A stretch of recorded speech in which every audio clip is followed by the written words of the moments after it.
in terms of this dungeon Oh god. that I should be at. So it's interesting. It's interesting. That's honestly, man. But so like I'm pretty much, I know I'm not getting the platinum. It's not a platinum run, so I don't really care a whole lot. But I just don't want to miss out on stuff. Is my biggest issue. And so far, it's just more of, oh, talk You've to missed this out on person, quite a like, bit, it seems like. well, I have and I haven't. Like, so like I'm way further ahead in certain areas, but not as ahead in others. Like right now, the way it was structured was this side quest to go in this dungeon that's 15 levels ahead is actually what you're supposed to do after the main dungeon for that section of the game. So because you know there's certain big dungeons, for lack of a better phrase, in the game, right? Right, like the cathedral for the first area, right? Exactly. There's another dungeon like that you're gonna run into when you keep playing the game. Right. Mm-hmm. So they had to do the side quest that was the developers expect you to do after this second main dungeon. Well, I tried doing it before. I was very underleveled for it. Mm-hmm. So now when the guide's like, hey, go to this dungeon, I'm like, no, I'm not gonna go to that dungeon. So I'm gonna go to this other side quest I should have done earlier. Mm-hmm. So I go do those side quests, and my favorite feature of the game and how I know I'm overleveled, you just slap enemies and they'll just die. You don't have to go into battle, you just die. Yeah, I just did a dungeon where that whole dungeon was like, even the boss was practically that level. Where I could have slapped him.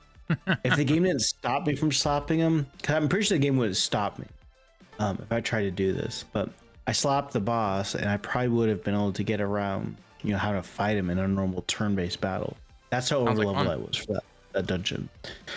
But yeah, switching between guides is kind of brutal. But I love it. I'm adoring this game. It's a blast. It really is a very, very, it deserves the hype it's gotten so far. For sure. No, I mean, so far, again, I'm having a lot of fun. Just unfortunately, it's just one of those long games. So it's just like you feel like you're doing so much, and you're just like, oh, this is all I've done. Yeah, it is not a game where you feel good about the time spent, because like I've barely scratched the surface and I'm 20 fucking hours in.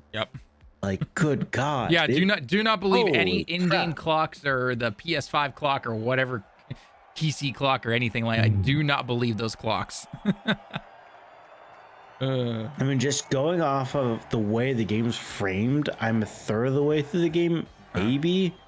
But I feel like that's a case of, I get to this part of the section of the game where after the events have happened that they've laid out for you, some big twist is gonna happen.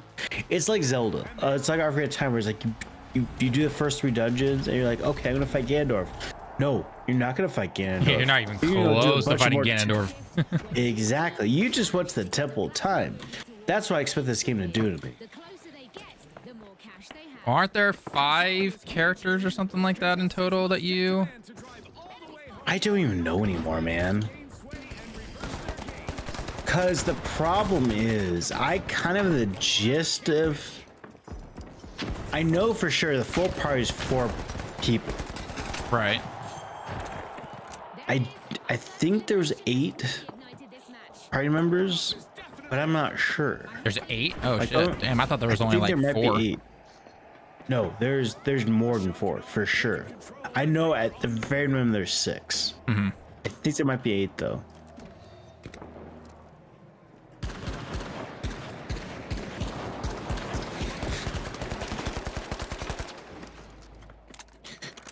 But the whole, what if Persona was a traditional fantasy RPG, very much applies to this game. It very much is like, just like that. Which is great. Sign me up. Like, I'm all for it. Which it goes both ways though, because I find the whole Persona formula to be a bit stressful. Like, I don't follow guides for games like Final Fantasy or like the Mana games. Because I can just grind all goddamn day. With this game, I have to actually play my days out. It's stressful. It is. It's very stressful. And I can see a lot of people not liking the day system. I think the only thing I have against the day system is that I wish you could take advantage of the mornings Instead, you only get the afternoon and then the evening. Yeah, but I will say it's a little less rigorous than Persona is. Like Persona, like, well, 5 was pretty lenient, especially Royal. It's pretty lenient. By the end of the game, if you followed a guide, you pretty much had a whole month to yourself. You could just do jack all. Like it wouldn't matter, right? Like OG P3, like you'd have to follow a guide to get 100% full stop. So, oh Jesus, Joseph Mary. Jeez, what'd you do?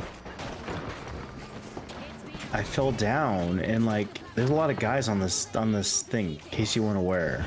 Nah, I didn't see it. It's a terrible throw. You judging my throwing arm?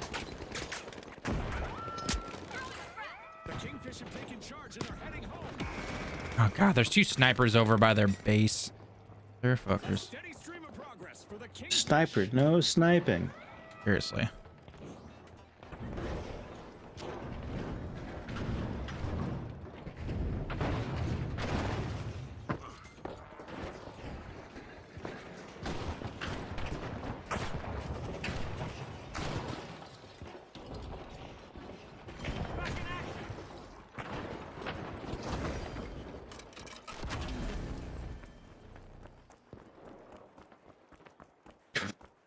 Okay. They've got it moving. The Kingfish have started their push. The platform's contested. Let's see who comes out on top. We've got to get these snipers out of here.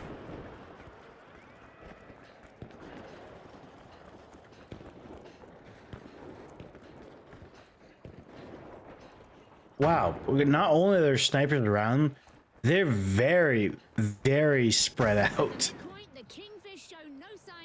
Yeah, I'm trying to find them right now. I was trying to spot one of them, and yeah, he just disco appeared. There he is. I found one of them.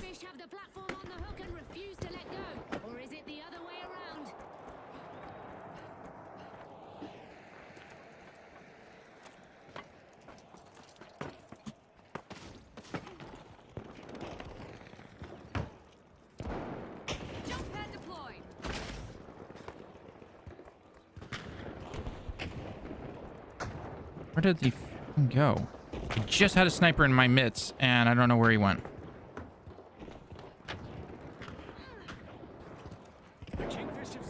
I seriously have no idea where this guy went.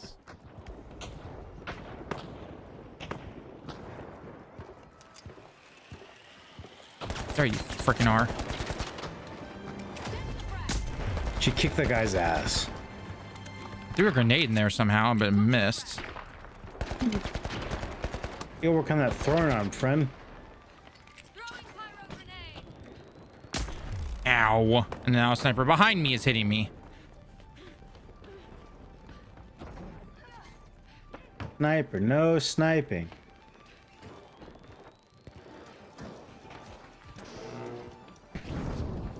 Well, they're definitely going to win, so...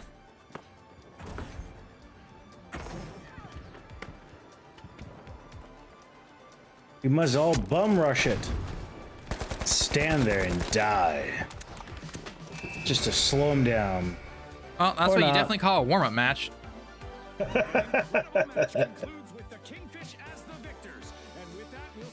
Amen to that. Them's the breaks. That's how it goes. Yep.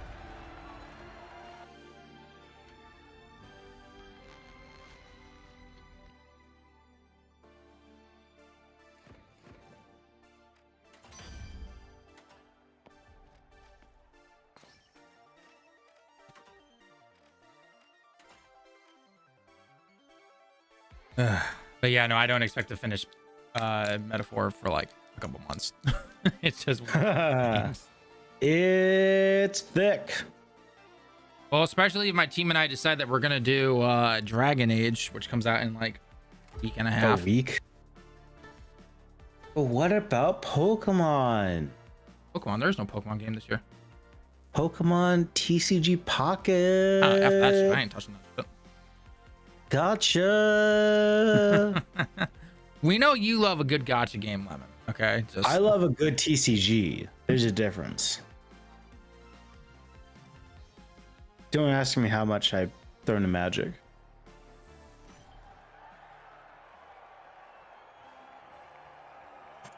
But it definitely does not help my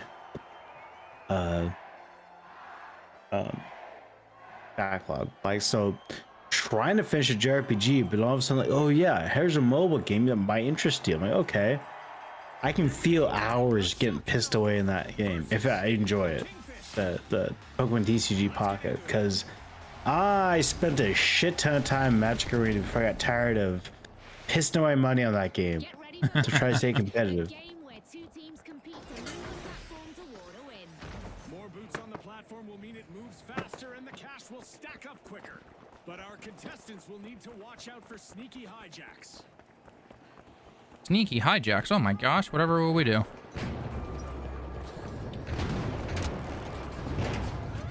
Competition is trembling in the wake of the shock and awe as they're first to claim the platform. We've got our very first indication of match. No more niceties out there. It's all business from here. The hell is? Oh, hello.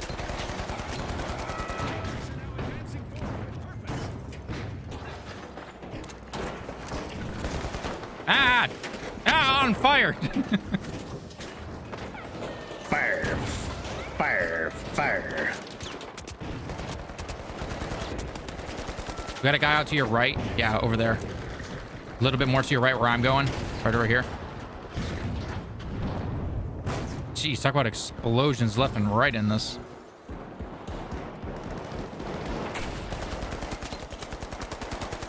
Got one.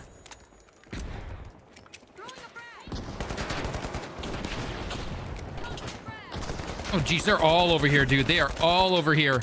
Oh, my God. Yeah, I can tell. It's kind of ridiculous. Oh, God damn.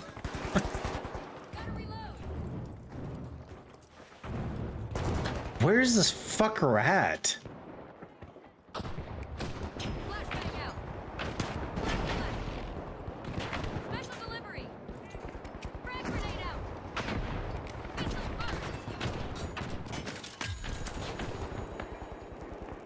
Jesus Christ. Holy shit. The shock and awe are now in the driver's seat and advancing. Those sons of bitches. I'm actually getting revived. Wow. Yeah, by Johnny Cash's son loading. So I did there. Huh? What? Loading.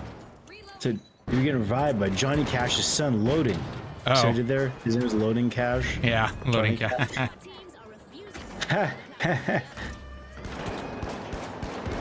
Look, just because I make some highbrow ass jokes doesn't mean I'm not funny. And it's debatable. They're just above your intellect is all. Or age at that matter. Flawless skull. Oh, behind us. I know, I see. Get the fuck. This is definitely one of the biggest, like, explosion games I've played here in a while. Yeah, this guy just came up behind me with a grease gun. Like, what the hell? Where'd this guy come from?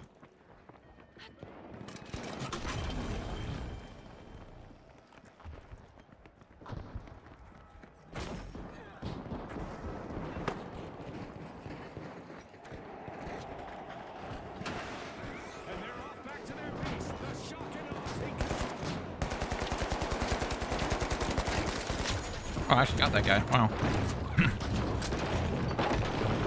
just keep destroying everything, folks. Explosions. Fire. Fire. Explosions. Fire. Boom. Boom goes the dynamite. Like Gears of War. The I think so. What are those guys called? It's been so long since I fucking played that game. What are those grenade launcher in Gears of War called? Boom. I don't remember. Oh my God. It's been forever since I played Gears. Ditto. I mean, oh shit, get the hell off my goddamn platform, you sack of shit. It's my platform. Okay, okay. Is once again the center of attention. Gears of War. Jeez, they are all over Boom that shot. platform There right we now. go. The boom shot. Oh God, sword dude, get him! Ow! God damn. In the end, we just like walked around like boom. Boom. That was all it did. I miss Gears of War.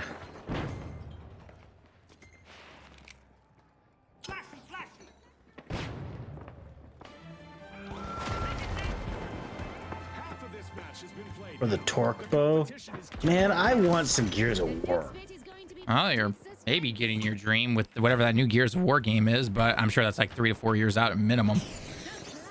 Adam, yeah, it's not fair, man. managed to take control. Oh, I mean, you know, Xbox is desperate and they're like, yeah, we got to show off. We'll show off this like minute trailer from Gears, and yeah, it looks really nice and cool that Gears is finally getting a game. But like, if anyone actually thinks that game's coming out in a year, like, yeah, no.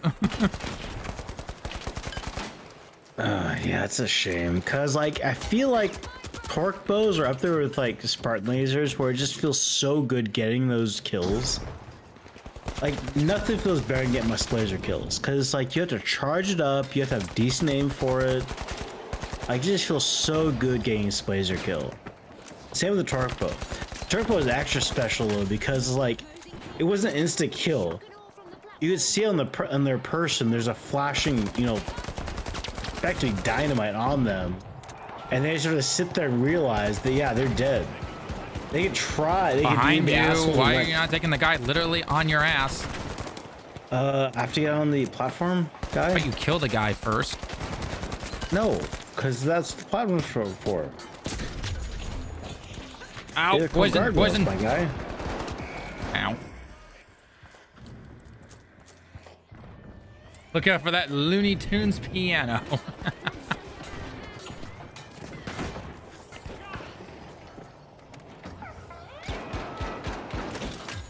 There's no Tasty one else boss. here. Oh, there we go. Oh, now there is. Remember, look for invisible small dudes. Oh shit, they're multiplying. Yep, I lost it. Got one. Flashbang out. Special delivery. We'll try to get you, but if you have the chance to revive, just revive yourself. Yeah, 4, 3, 2, 1. Oh, I actually got that guy. Damn.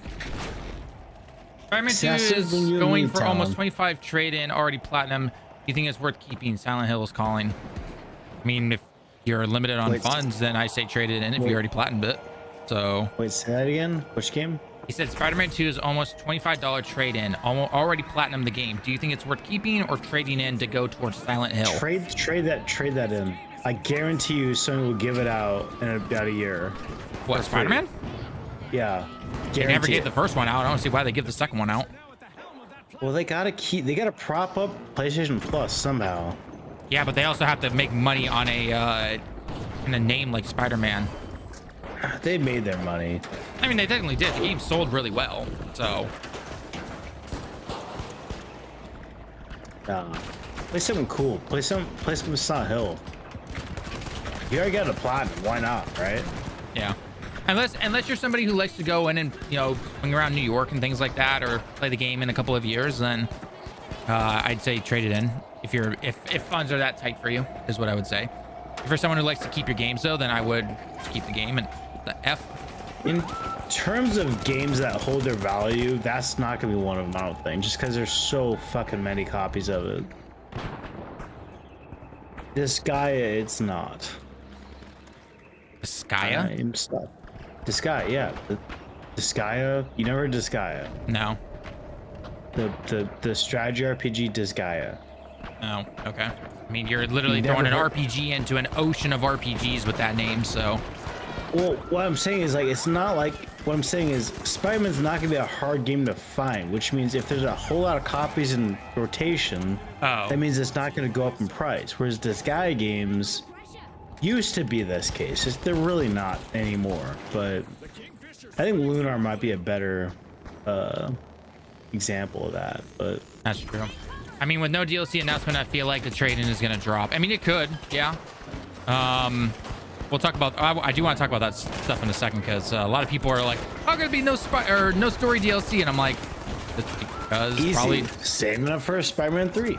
Yeah, saving it for Spider-Man 3, or the fact that maybe they did have something planned, but due to the leaks and everything, a lot of things got delayed, and they probably didn't have it in the budget. So, ow, behind us somewhere. I'm revived. I'm dead. Oh, okay. So I'm. Whoa, sorry. dude's I'm trying to rocket launch revived. me. Yes, thank you. Please put those barricades up. Don't miss him, buddy. Hey, we won. Hey, we won. Let's go. All right. Love to see it. Go team. Holy crazy battle there, but you know, hey.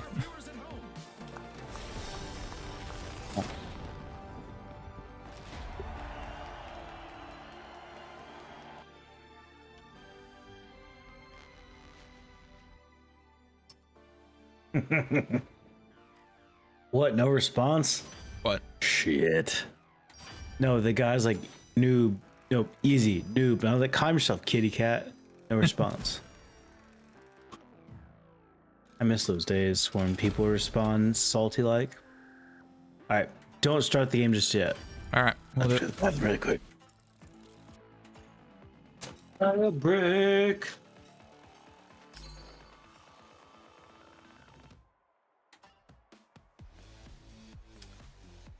Yeah, again, I want to go into full discussion later, but I don't know. I'm not really surprised that there's no story DLC for the Spider-Man 2 game. It's like a lot of people freaking out about it and everything, saying like, "Oh, the game's terrible now because it doesn't have story DLC." And I'm just like, I mean, it's always in the eye of the beholder. I like personally for me, Spider-Man 2. While I feel that the story in 1 was definitely better than the story in 2, 2 was still a fun game to play. If you liked 1, you're gonna like 2. The swing, I can tell you right now, the swinging and the changes to how fast you can move and like just loading in and everything like that. Yeah, that is 100 times better than what it is in Spider-Man 1. Just again, simply due to technology and everything. But we'll have to wait and see how the story will pan out going into game 3. You know, it could be something like, you know, people at first liked God of War 2018 over Ragnarok, but then overall they're just like, well, actually, it's just simply a continuation of the full story, and now you basically play them all together, right? So, again, we'll have to wait and see what's going to happen with whatever the third game is going to have. So,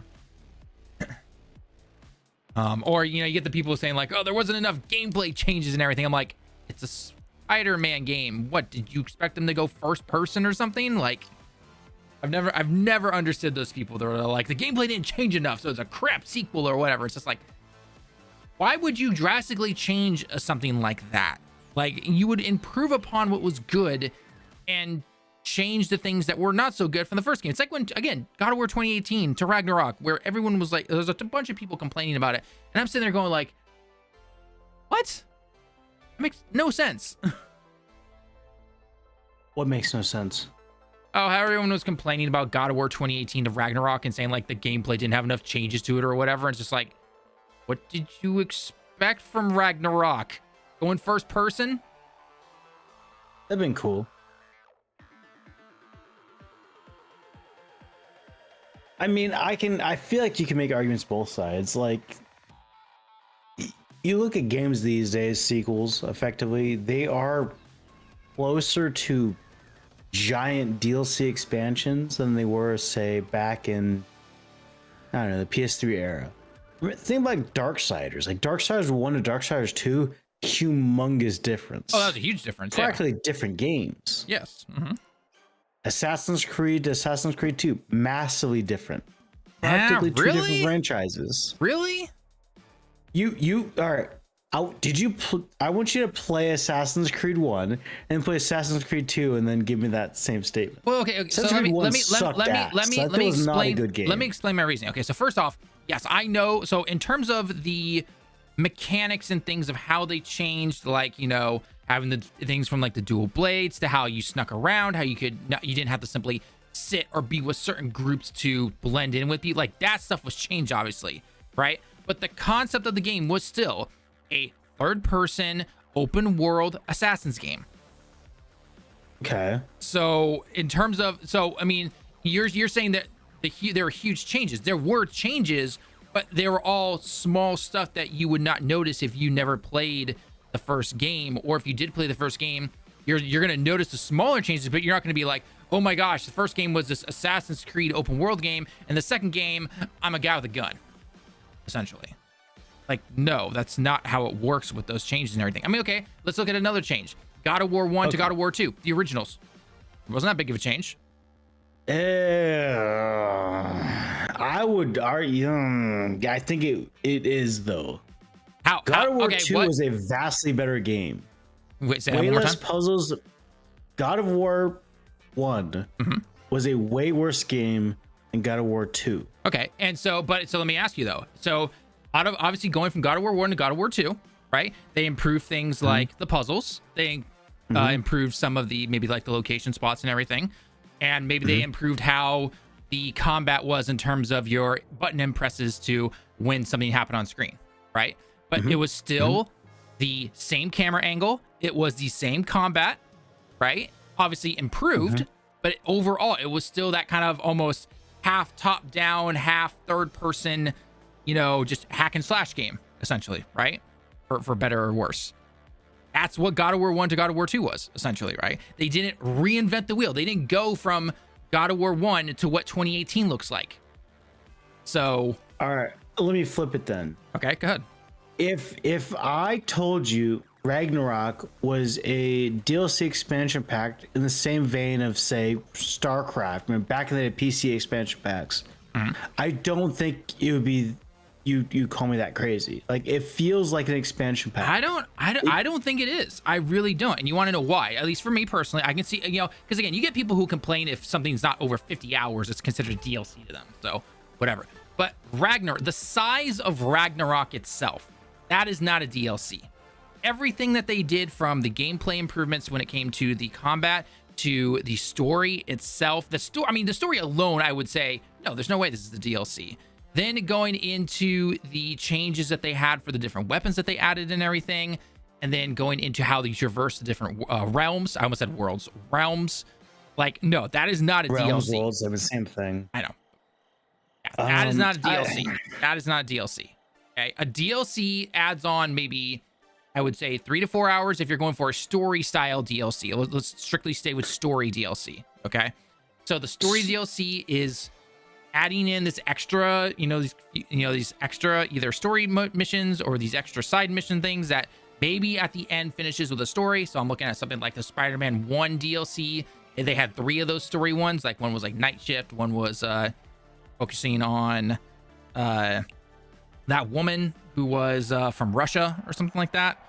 So like, those are story DLCs. That's a DLC off of Spider-Man 1. Nothing was changed in terms of the combat. Nothing was changed in terms of how you play the game. You simply went in and you continue to play the same game with some extra story stuff. Maybe they throw in a couple of, new swinging segments that are a little different than what you're used to.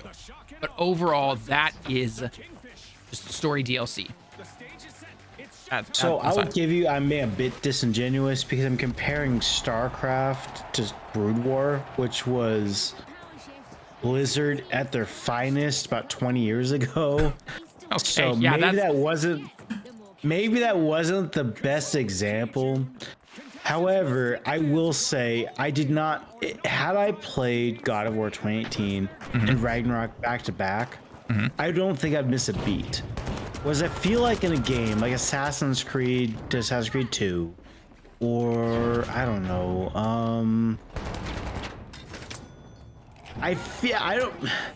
I will be the first person to tell you I'm not the hugest Last of Us fan. I'm not. I think Last of Us is overrated.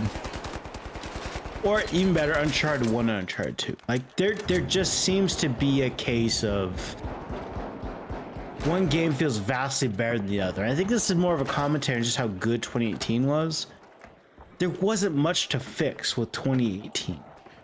You mean going from Last of Us Part 1 to Last of Us Part 2? No, I'm talking like God of War 2018. You're saying God of War 2018.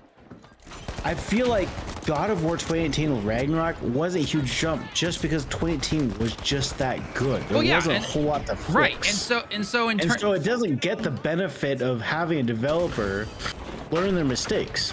Right, because there wasn't a whole lot of mistakes to begin with, but there still were some things that they improved though. They improved the old whole like over the shoulder thing. They backed it up a bit based on that. They worked on the audio cues when it came to Mjolnir. Wasn't it? No, not Mjolnir. Why did I say the hammer's name? Guy in your hip. Mjolnir's the hammer. Guy in your hip. Oh my God. Namir. That's what his name. Namir. Yeah. Namir. Namir, telling you where an attack was coming from, better audio, all that stuff. So it was a lot more smaller changes that, average player not going to recognize, just not going to. But they still improved upon things like that. And then again, not to mention the fact just how long the story is. The side missions were vastly improved, in my personal opinion, in Ragnarok compared to 2018. Like I actually wanted to go explore some of the other realms and everything like that. But at the end of the day, 2018 was never 2018 to Ragnarok was never going to be the massive jump we see with other franchises. No, it never was going to. But to call it a DLC. I think to call it a DLC is more of a commentary on how good 2018 was.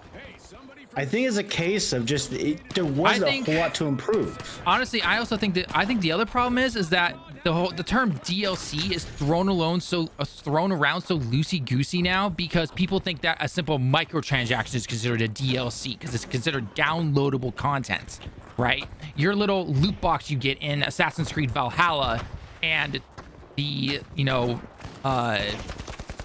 story DLC you get from Spider-Man, those in some people's minds, those are considered the same thing technically under the definition. It's just like, oh, come on. All right, let's take that mentality. Let's think about it. So take Fortnite, when it first, not when it first came out, but when the Battle Royale, first was quote unquote released versus now. Technically speaking, it's a whole string of DLCs all the way up to this point. Yeah, they're just seasons, right? Essentially. Sure. But at the end of the day, I mean, that's what we're going off of at this point. Like, everything is live game. Well, not live. You know what I'm saying? Like, there's continue. There's a platform. Everything's a platform now. That's the whole gist behind every game now. Is always want to make a platform, a 10-year platform.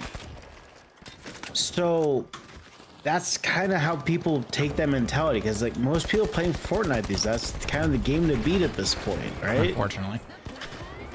I don't dig it. You don't dig it, but that's just what people play now. And you look at Fortnite, and it's just perpetually just getting better. It's fixing its shortcomings. It's screwing over the end user, trying to extort more money out of it. But that's how it goes. I mean, I feel like I think the whole notion of Hurt Derp Ragnarok's just DLC for God of War is kind of also I think a statement on that too. Like, I think it's a whole lot of the times are changing, Talon, and we're just kind of watching it happen.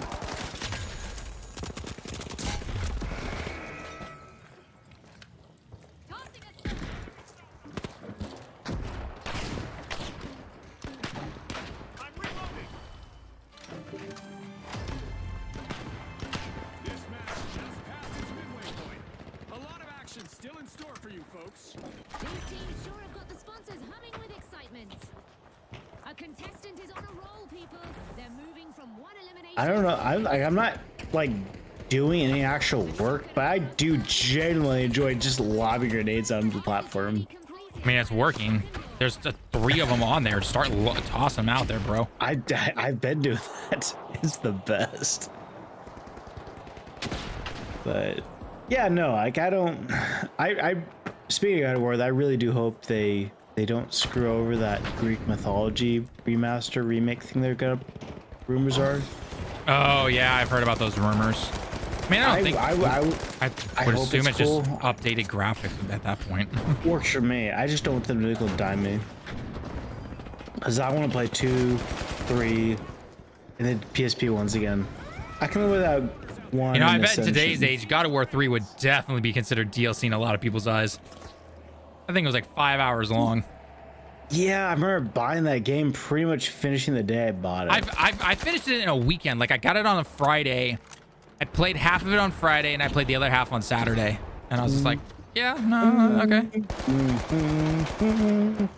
I distinctly remember ripping off Apollo's head. And I thought, damn, that's pretty fucking violent. I feel kind of bad for Apollo. Dude, Hades, I think got it. Hades is one of the guys who got it the worst. I feel like after I played Dead Space 1, and I still felt more sympathy for Apollo than I did for Isaac Clarke getting his eye, stuck with a pin. Which is a harrowing scene in any video game. I still felt worse for Apollo. Speaking of which, I still gotta play Sentinel. Oh, baby. Oh, I forgot to bring this up. So, I actually got a game recommendation for you. Okay. For everyone on the stream. Hopefully, someone listens to me in my ramblings. I played this game this week that wasn't metaphor. Called Mouthwashing. What? And oh baby, is it a fucking trip. So the game, the graphics is effectively like between PS1 and PS2 kind of style graphics. It's very chunky, very kind of weird graphics like that. Mm-hmm. But the whole gist is you're trying to figure out why this captain of this, I'm not sure we call it, like a long haul like space freighter thing. They're trying to send these items to some distant place in space, whereas long haul, like a couple years takes to get from point A to point B. And the captain goes insane and drives the freighter into an asteroid. You have to figure out why. And it is a psychological horror that I have not experienced in a very long time. I highly recommend it. It is a fucking trip. And I will give you one spoiler as to where that name comes from, because it's in the trailer of the game. The freight that they're flying across space is mouthwash, and they just keep getting drunk on it. Oh god. This game is a fucking trip. And it's perfect kind of game to play in October. So if you need, it's only like $10. It's like a 3 or 4 hour game. It's not very long. I highly recommend it though. If you want a spooky psychological thriller kind of game. It's grotesque, it's disgusting. And if you're into that kind of shit, buy it. I can't recommend it enough.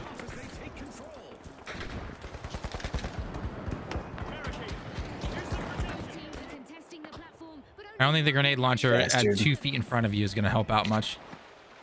I tried, guy. I'm trying my best. I gotta get on the platform to make the platform do stuff. Well, you need to first get them off the platform, so I recommend... In my defense, there was no one on the platform when I was on it. And they jumped on it. So it was safe when I got on it, but it was not safe when I got off of it.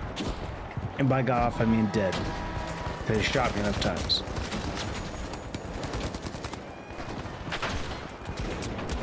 Oh god, heavy dude. No! There's too many people around. Yeah, I don't know what... In fact, I think my teammate killed me.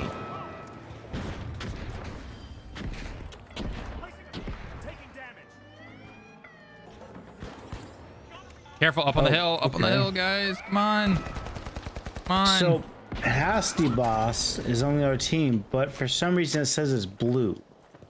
As in teammate, which is weird. Because they're not my teammate. They're on the enemy team. Oh, we got eliminated. But it showed up as, blue. That was weird. But yeah, play mouthwashing. Highly recommend it. It's gross. Best kind of way. That's my game wreck of the week.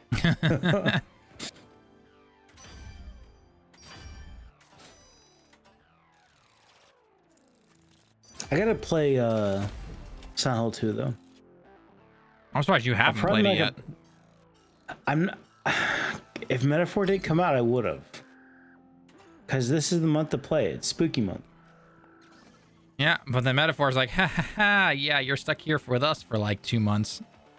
Yep. It's between 80 and 100 hours. Yeah, probably December I'll finish it. Same. And the worst part is there's a bunch of other RPGs in my backlog. I still gotta play Mario and Luigi. I gotta play the that DLC comes out for next week or 2 weeks from now, I think. I think it's a couple weeks from now. It's early November, if I remember correctly. It's already been leaked out. Yeah. All right, while this loads, I'm gonna get some water real quick. Bro, ship. It is out the 7th of November. It's like 3 weeks from now.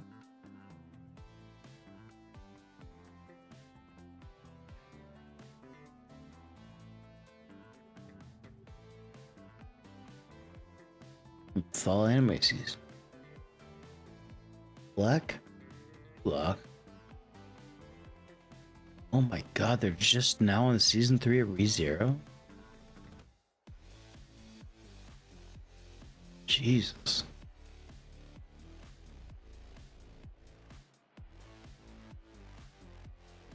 Wait, what? Okay.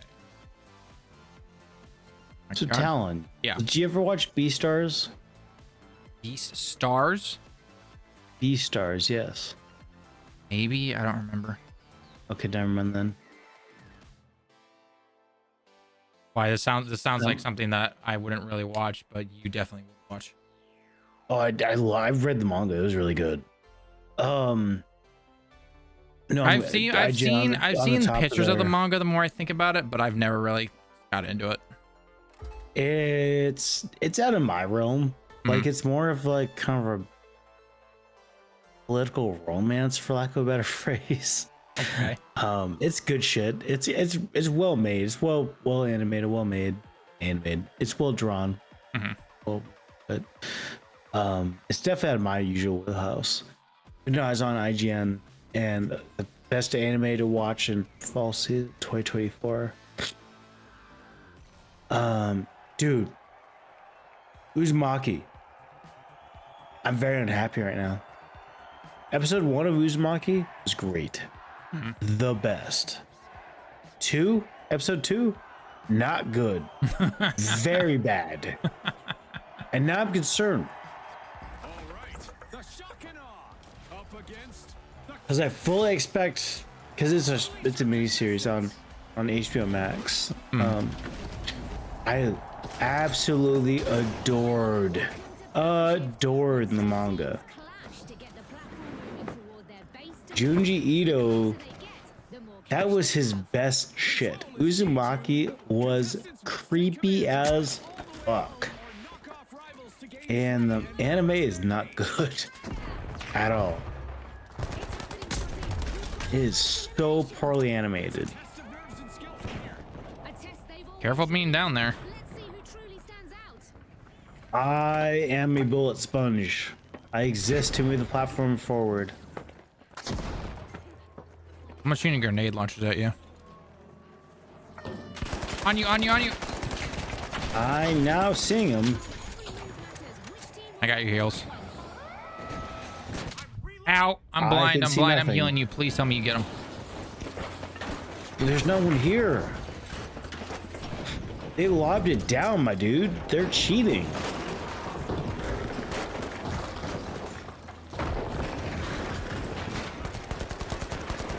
I can't see shit.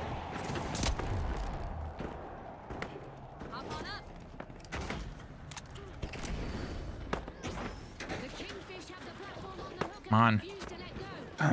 Come out, wherever you are.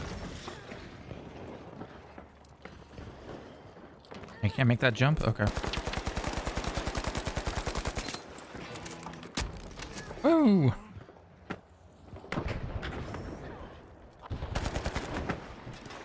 Now the Kingfisher navigating towards I don't think that guy's getting me, so.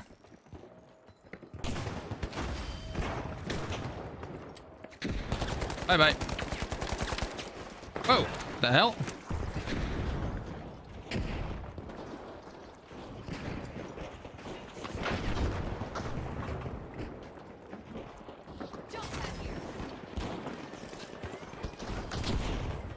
Ah, dude. A contestant has hit a streak, eliminating Ow, damn it. Can't deal with a sniper and a medium guy with an assault rifle.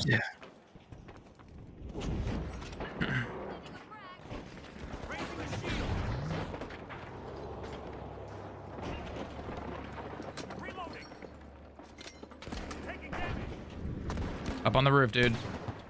Maybe don't shoot your barricade. Ah. So on my screen, it wasn't in the barricade, but I saw it bounce off. I'm like, man, what is this fucking geometry? The shock and awe have seized control. I think you need a better PC. It's the only logical explanation. Fella, my PC's better than yours. Not by much. You have the same CPU I do. Yeah, but a vastly better GPU. Well, in most games, memory. when most games still use your CPU so much, like, I don't think it matters. Nah. If I open Task Manager up, I'm sure my GPU would be absolutely pegged. Whereas my CPU would be like, yeah, we doing shit? Something going on? I'm at 3%.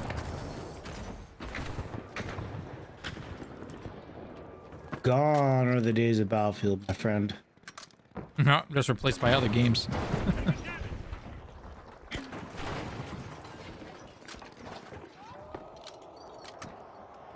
As well, I'll never understand why people think that we're gonna see some giant leaps in the next consoles or anything. I'm just like, guys, we reached that back during the PS4 and Xbox One days. has been disrupting our broadcasts. Exactly. Like, I don't know why people are so confused by that. Like, we're current consoles are overclocked versions of what was in the Xbox One, PS4.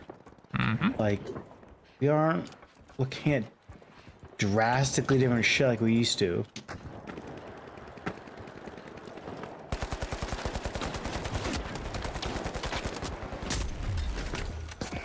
Ow. I got bashed in by a guitar. A guitar? Yep. Heavy class plus That's a top bit outfit embarrassing. plus guitar equals my head bashed in.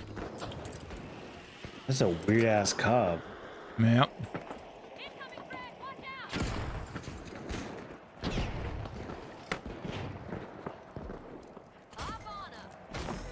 Oh, crap.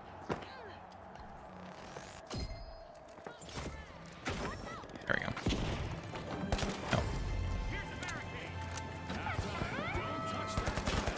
Where I'm shooting, house right here. Right you are, Scotty. There's no time for a break. Anything will happen in an instant. Oh, you're dead already. I didn't know. Oh Yeah. god, the knife dude. Okay, no wonder. Killed by like a safari wilderness person. Yeah. Cosplayers, man, they ruin everything. At least we're not dealing with hacks over in New York or whatever. Wait, what?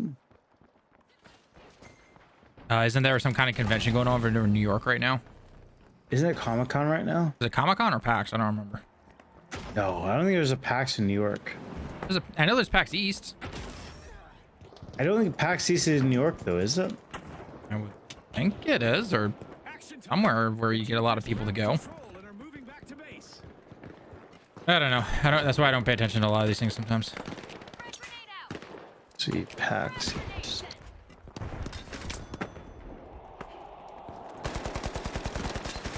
Hey, I'm alive. Someone Yeah, revived me. somehow.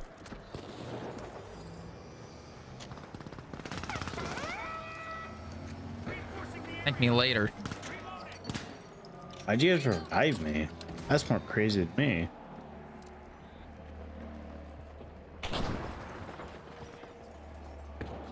I'm just the figurehead.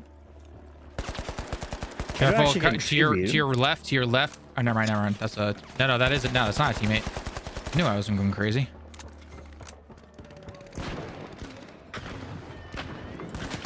On here, cop behind you, cop behind you.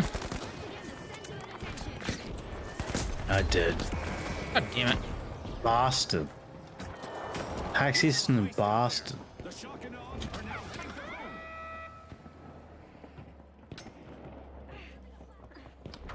Honey, I'm home. Revive right at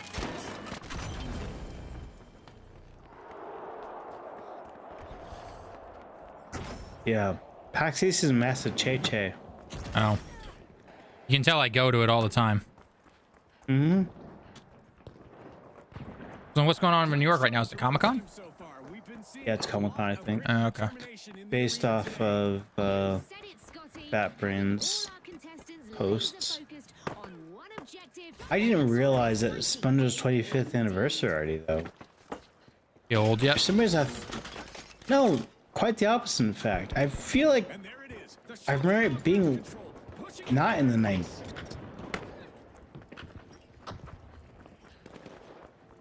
You son of a bitch. Ah, oh, damn, sniper. Nations one after another. I just don't care, like, in terms of, like, packs and stuff. Like, I've been there, did that. Like, this is... There's a reason I don't go to those public days for TGS. Yeah, it's kind of boring, man. Like, Their presence on the platform. I don't really want to stand in line. The shock and awe. I think it's only You know, when I fun. was, I like, think it's only fun if you're not teenager- doing the whole standing in line thing and you're with a group of people that you know. Looks like the laws of gravity are taking I mean, I us off did base. that. Even with a group of people, well, a couple people I knew. And it still was like, "Ah, this is kind of still, I'm still standing in line for 2 hours, or probably not that long. I mean, I could just wait the extra 6 months to play this game. the platform's on the move, folks. And Low gravity's really throwing me off. It is. Oh, shit, behind you. Behind me? Maybe, maybe. You went up on a building. Yeah, and I got the sniper that was up here. Have some juice left in the tank. There was someone running towards this building, but they didn't go around the way you went. So There's some people coming up the top on the. Oh, behind us now. There is one person behind us. Enemy over there. Yeah, that guy's just dicking around, I think. He don't think he saw you. No, he saw me. He was gonna come for me, and he's probably gonna kill me. Yep. Because apparently He two just blades can did. just deflect bullets. If Star Wars has taught us nothing, Talon, it's that blasters are from an age gone by. Actually, it's the opposite. Lightsabers from an age gone by. It's blasters, the more modern thing, but I'd rather have a lightsaber or a blaster, is all I'm saying. 10 seconds.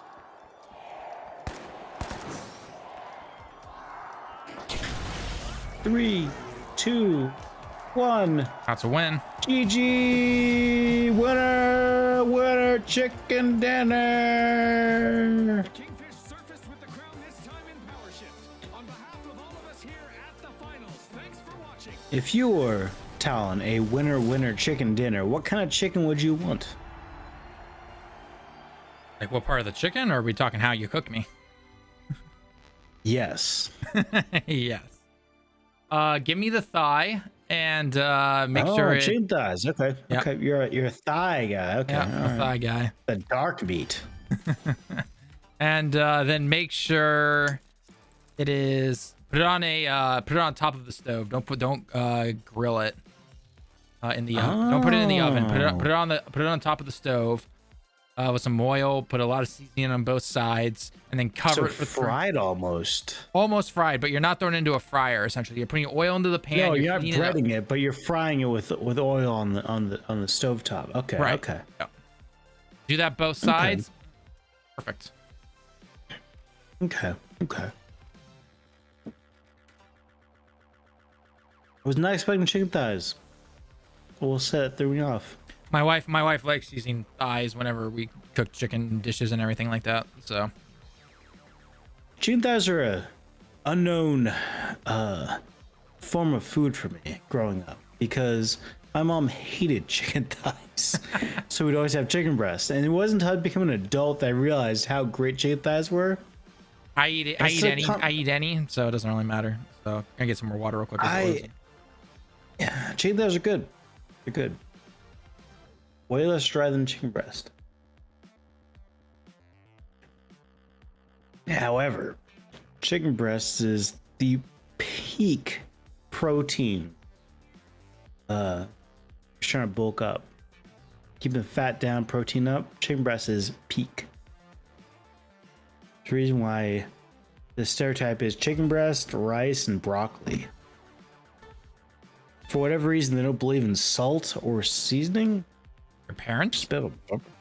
No, just that you never heard that. So the stereotype of if you're trying to bulk up, you know, put on muscle. So it's chicken breast, rice, and broccoli. It's always white rice, no seasoning, broccoli, rinse in the microwave. Maybe if you're lucky, it's steamed, and then bland chicken breast, no seasoning. Okay, no seasoning on the rice. I get as a guy who lives in Japan, like I don't put anything on my rice. So well, yeah, I mean for the most part, unless I mean Mexican rice, it should be white or brown. It's just unseasoned, for lack of a better phrase. Sticky. But unseasoned chicken breast, man, what? So bland. That's like beginner guy who's learning how to cook. Like, oh, I just throw the chicken on here, cook it, okay, done. At least put some fucking salt and pepper. Salt and pepper at the minimum, guys. Like, there's like, and what's crabby about it is it. You could put all kinds of seasoning on it. It's not gonna add calories. I mean, there's onions, there's peppers. You could add those on. Stir fry that shit. You could add spices like sriracha or just paprika. I was say paprika, thyme, you know. Yeah, you go European, go thyme, paprika. You can make more Asian, some soy sauce. Some Szechuan peppers. Something, please. And that's just the start. Scanning that area. Suffice to say, I didn't do that shit. I need some seasoning on my chicken.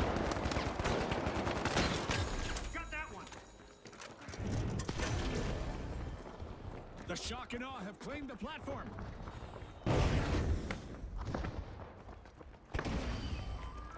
Or if you're cool, just douse it in Frank's Red Hot.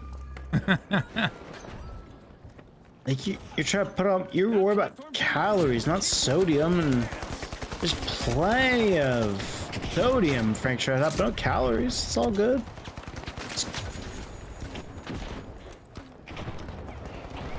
There's a guy coming. I know, I'm healing you up first, so. There was coming. Behind us. Oh shit, okay. Run, Forrest, run! Ow.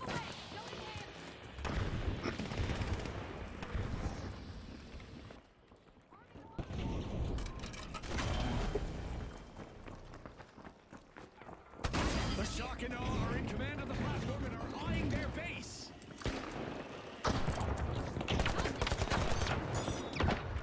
Like half their team is the swords and knife guys. Disgusting degeneracy. I won.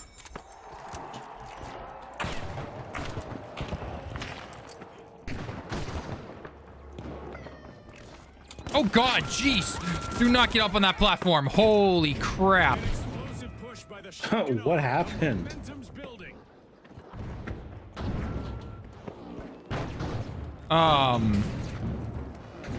Yeah, they've got like Fucking 3 that, turrets guys. up there, 3 heavies. Like, yeah, it's.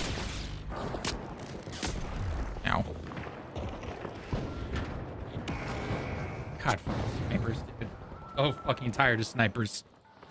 Absolute degenerate behavior. Exactly.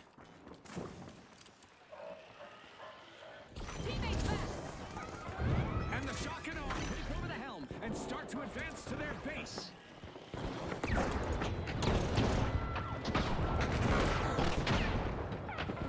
That platform's not waiting around, and neither are the Kingfish.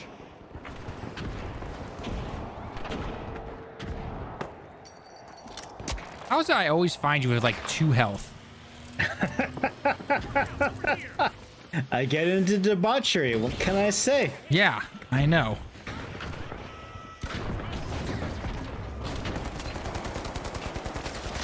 Finally, the platform's cleared.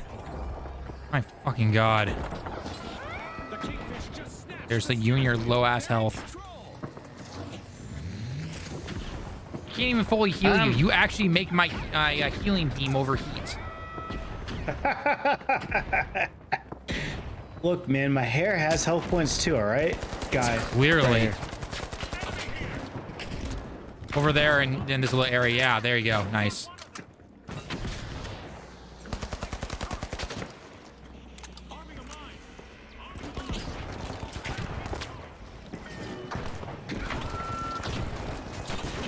Crap, bad time not to reload. You know, the best part of that gas, you know where that gas came from? Not from me. My own fucking teammate. No, fuck that teammate. Oh god, there's a turret on here. God damn it. Ah! Jeez.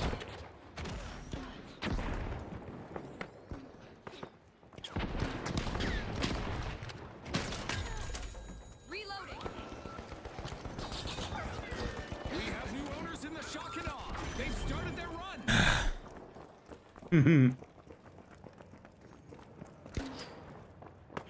Aim a little higher to actually get on said platform, and then you're good to go. The second half of Careful too, there's a bunch of turrets up there. So, in June. In my experience, Scotty, that's when it all gets decided. hey, one turret down. Oh god, the hell? I'm getting killed by a sushi chef. Dude, sushi gross. Sushi's amazing. Raw meat? You kidding me? Okay, raw fish in the States, maybe not that good, but come to Japan, we'll get you some raw meat. Man, I don't eat seafood cooked. I can eat fucking raw seafood. That's how I get mercury poisoning.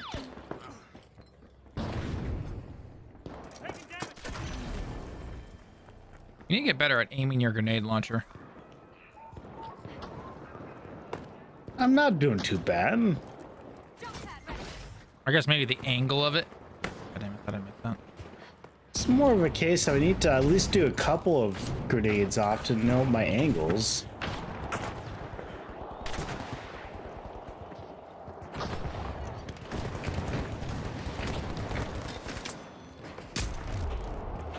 What's this dipshit doing?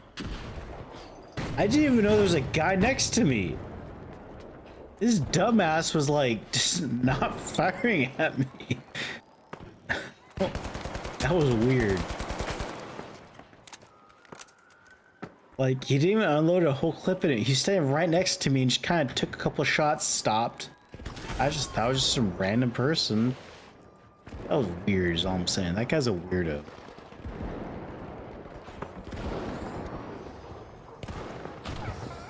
We have new owners out there. The kingfish have seized the reins.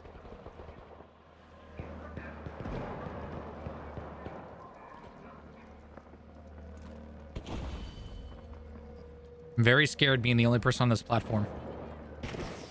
As you should be. Hey, ETFO, motherfucker. ETFO. Yep. And then that happens. Oh, I almost got that guy. Well, Stay firmly planted. that was bad.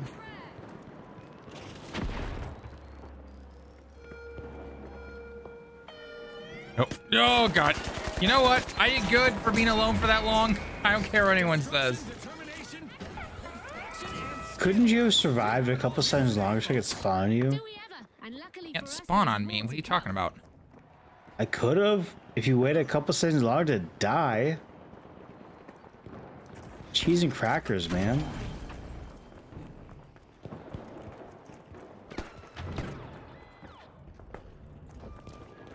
Jump pad deployed. Oh god.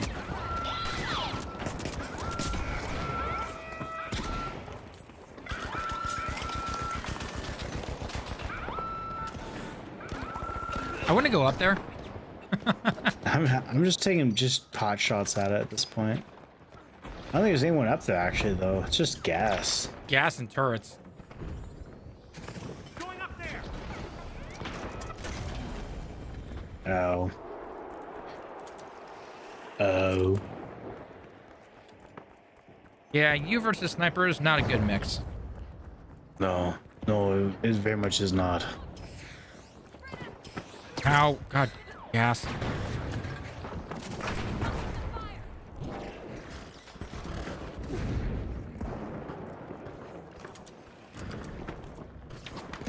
Hey, buddy. And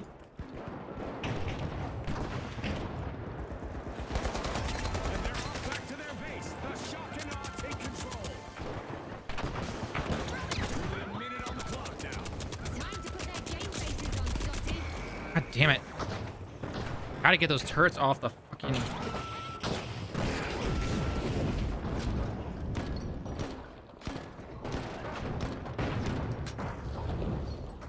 I'd be surprised if all those missed. Shielding, hurry inside. What the F was that? 30 seconds left, June. I hit the wrong button. Edge of my Clearly. It's all about heart and Yeah. determination now. That was my fire moment. You know you could just use a scroll wheel and it would just bring you back to your main weapon, right? You wouldn't have to waste it. Don't tell me good ideas like that. Flash grenade out. 10 seconds. Ha! Ha! Dipshit. They could trick me. 3, 2, 1. Winner! Yay! Winner! That's us. We're winning, Sudden right? death right now. Teammate, come on, revive me. Teammate! Wasn't me.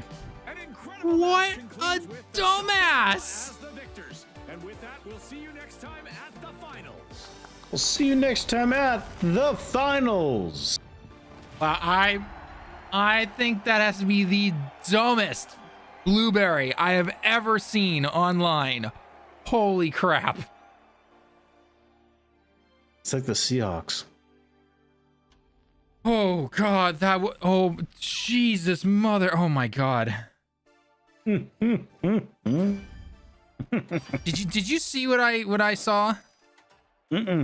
Rewind the stream if you happen to. Just rewind it about like 30 seconds to right before the match ends. So I want you to watch what the teammate does. Okay, watch from the moment I die, the teammate goes to the guy that took me out. Just watch from there. Just watch from there. All right.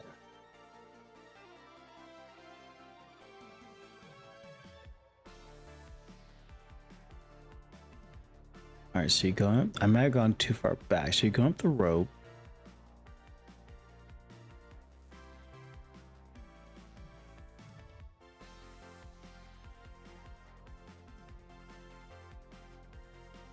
All right, did you watch it? I'm watching it right now. Okay. You're still in the building, so I think I went too far back. But it doesn't matter. You do that. I'm gonna get set up for the conversation. We need. Capitan. All right. All right. All right. You're running towards the platform. You're putting down a jump pad. You jump on the jump pad. You do you pull a lemon and pretty much run right onto a platform you shouldn't be on. Kudos to you. I've trained you well.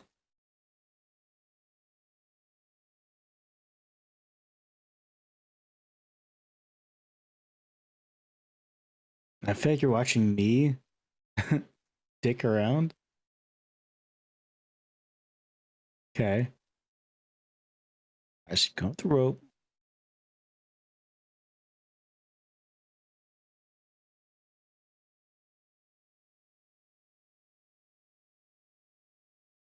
All right, so you fill down some gas. All right, all right.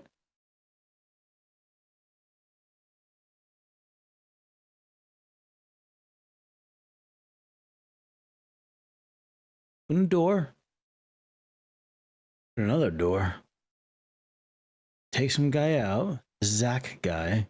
He's gone. Okay, I think you went back really far. Like it should be. I did. It should be right near the end of the match. Like. Oh, now you're dead again. Okay. There's like 2 minutes left. So. No, it should be like the last 30 seconds or something like that. Yeah, I went way too far back. I know.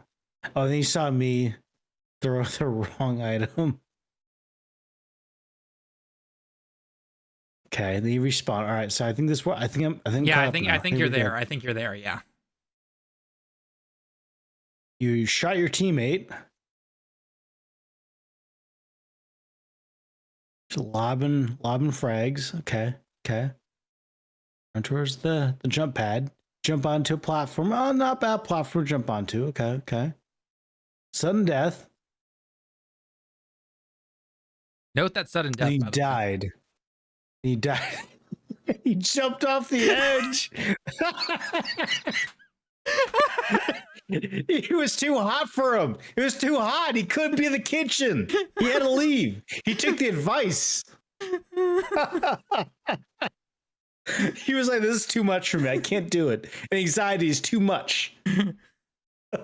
I gotta leave the situation. That's unfortunate. But I feel for this person.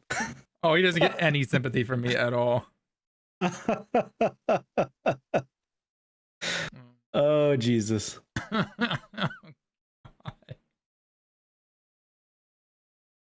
Oh, God.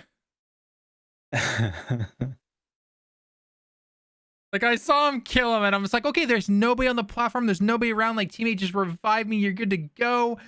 And the dude jumps off the effing platform, and we lose because it's sudden death. Like,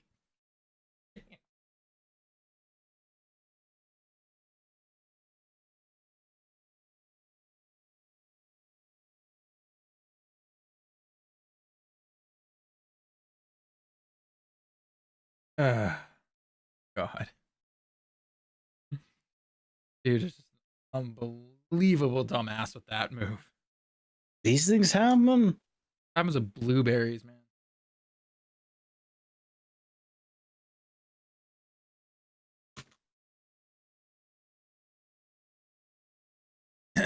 All right. You know the topics we're going to talk about already, right? What topics? I do. Okay, keep you on your toes.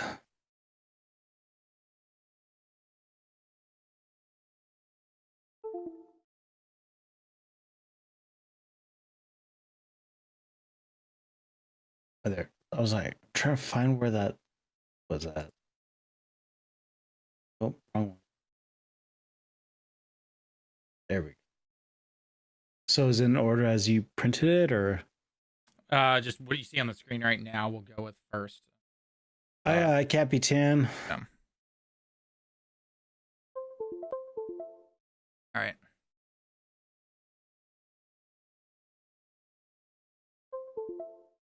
There we go. Okay. All right. Do you need any water before we start or anything, or? Yeah, not bad. Yeah, I'll be right back.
I'm back. All right. Cool. Okay. Editors. Yeah. By the way, your screen's black. On the that screen? Matters. Yeah. Make sure you're actually on the live section of the stream. Wait, I wasn't. Let me refresh the page. Editors, please put that as a like at the end, any credit thing or something like that. Nope, you're good now. Sorry. All right. Anyway, here we go. You guys know what to do. Spider-Man 2 is officially coming to PC only 15 months after its release instead of the normal 2 years. However, there is no story DLC. And the internet, as per usual, is flipping out, right? Because if you guys don't remember, the very first Spider-Man game on PlayStation in terms of the 2018 start of that little series had 3 story DLCs, and then one of the bigger ones was actually kind of spun off into its own game, aka Miles Morales. And then we obviously had Spider-Man 2. And if you paid attention to any of the leaks that came out after Spider-Man 2 was initially released with all of the Insomniac stuff, whether it was the planned DLC stuff, a side Venom game, or even the Wolverine leaks and everything, which we are not going to be showing here at all. I personally barely looked at any of that. It is a little weird that there is no story DLC coming out for Spider-Man 2, especially again when the previous game had some story DLC. But there could be a few reasons to that I personally kind of chalked this up to. First off, maybe the leaks, just simply cause a lot more headaches than we're seeing on the surface, obviously. And it would just take way more time out of the budget. It would cost more money and everything because things had to be delayed due to the hack and everything. And they're just like, you know what? It's not worth it. We're going to take that story stuff and we'll just bring it over to the third game, right? Especially because with a game like Spider-Man, you got to make sure you sell a lot of copies and make a lot of money because those costs go up extra high for these type of games. Especially when we know that the budget for Spider-Man 3, or the cost of it, I should say Spider-Man 2, is like over $300 million or something like that, which I believe they have made back. I mean, last I checked, Spider-Man 2 sold over 11 million copies, maybe 15 million copies. I don't remember the exact numbers, but it's sold, right? It is sold well. And so I'm assuming Spider-Man 2 will probably do the same, even though people I know will complain about having to sign on via the PSN and everything like that. And yeah, people say one thing and always do another. That's just the way of the internet, essentially. But I do want to bring up again, just the fact that not seeing story DLC from this, while yeah, it's sad we won't be able to return to this game and play more stuff from the story, especially when we saw things like the ending mission with Carnage and everything, which would definitely make it into game 3 if I had to take a wild guess. We also had some other side missions for other stories like the Chameleon. And so that stuff isn't really here. However, again, most likely the way I look at it is that when we had all of those leaks happen and everything, most likely that put a screw into the cog that is Insomniac. And they're like, it's just not worth to do it right now due to having to most likely literally stop everything and try to fix everything and make sure everything is secure, which is most likely going to take, a decent amount of time, especially with how companies work. I mean, Lemon, you yourself work as an engineer when it comes to coding and everything. I would imagine that at that type of level of a hack and all that kind of data breach, it's going to take some time to get everything back to the way it's supposed to be and make sure you're still not, hackable, I guess. I mean, would you say that's probably true? So I'm going to let you know a little secret that I feel like is not being disseminated well enough. A majority, if not all of quote hacks that have happened in the last 5-10 years have not been related to technology at all, and in fact have been related to a thing called social engineering, which is effectively you harass the poor secretary or someone who has access to the network within the place that is not technical. Once you have access to someone's account within the network, you're in. Right. So you don't have to break into a database if you can just go harass a poor secretary or someone who has access to the network but is non-technical, who doesn't know better. Right. And so a majority of these places, I'm sure Sony and Insomniac have gone to these trainings about how not to succumb to these attacks.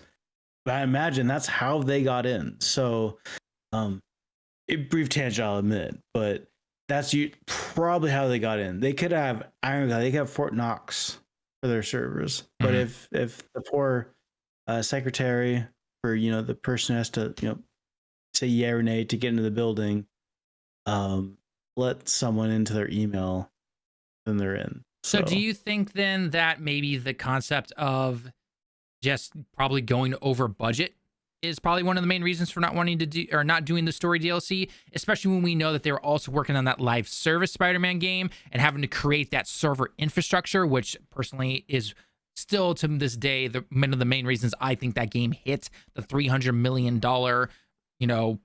budget that it had essentially, like, because creating that type of stuff is very expensive compared to just simply making the game, which is obviously still expensive, but when you throw on trying to make your own custom servers and that infrastructure and everything, that takes a long time.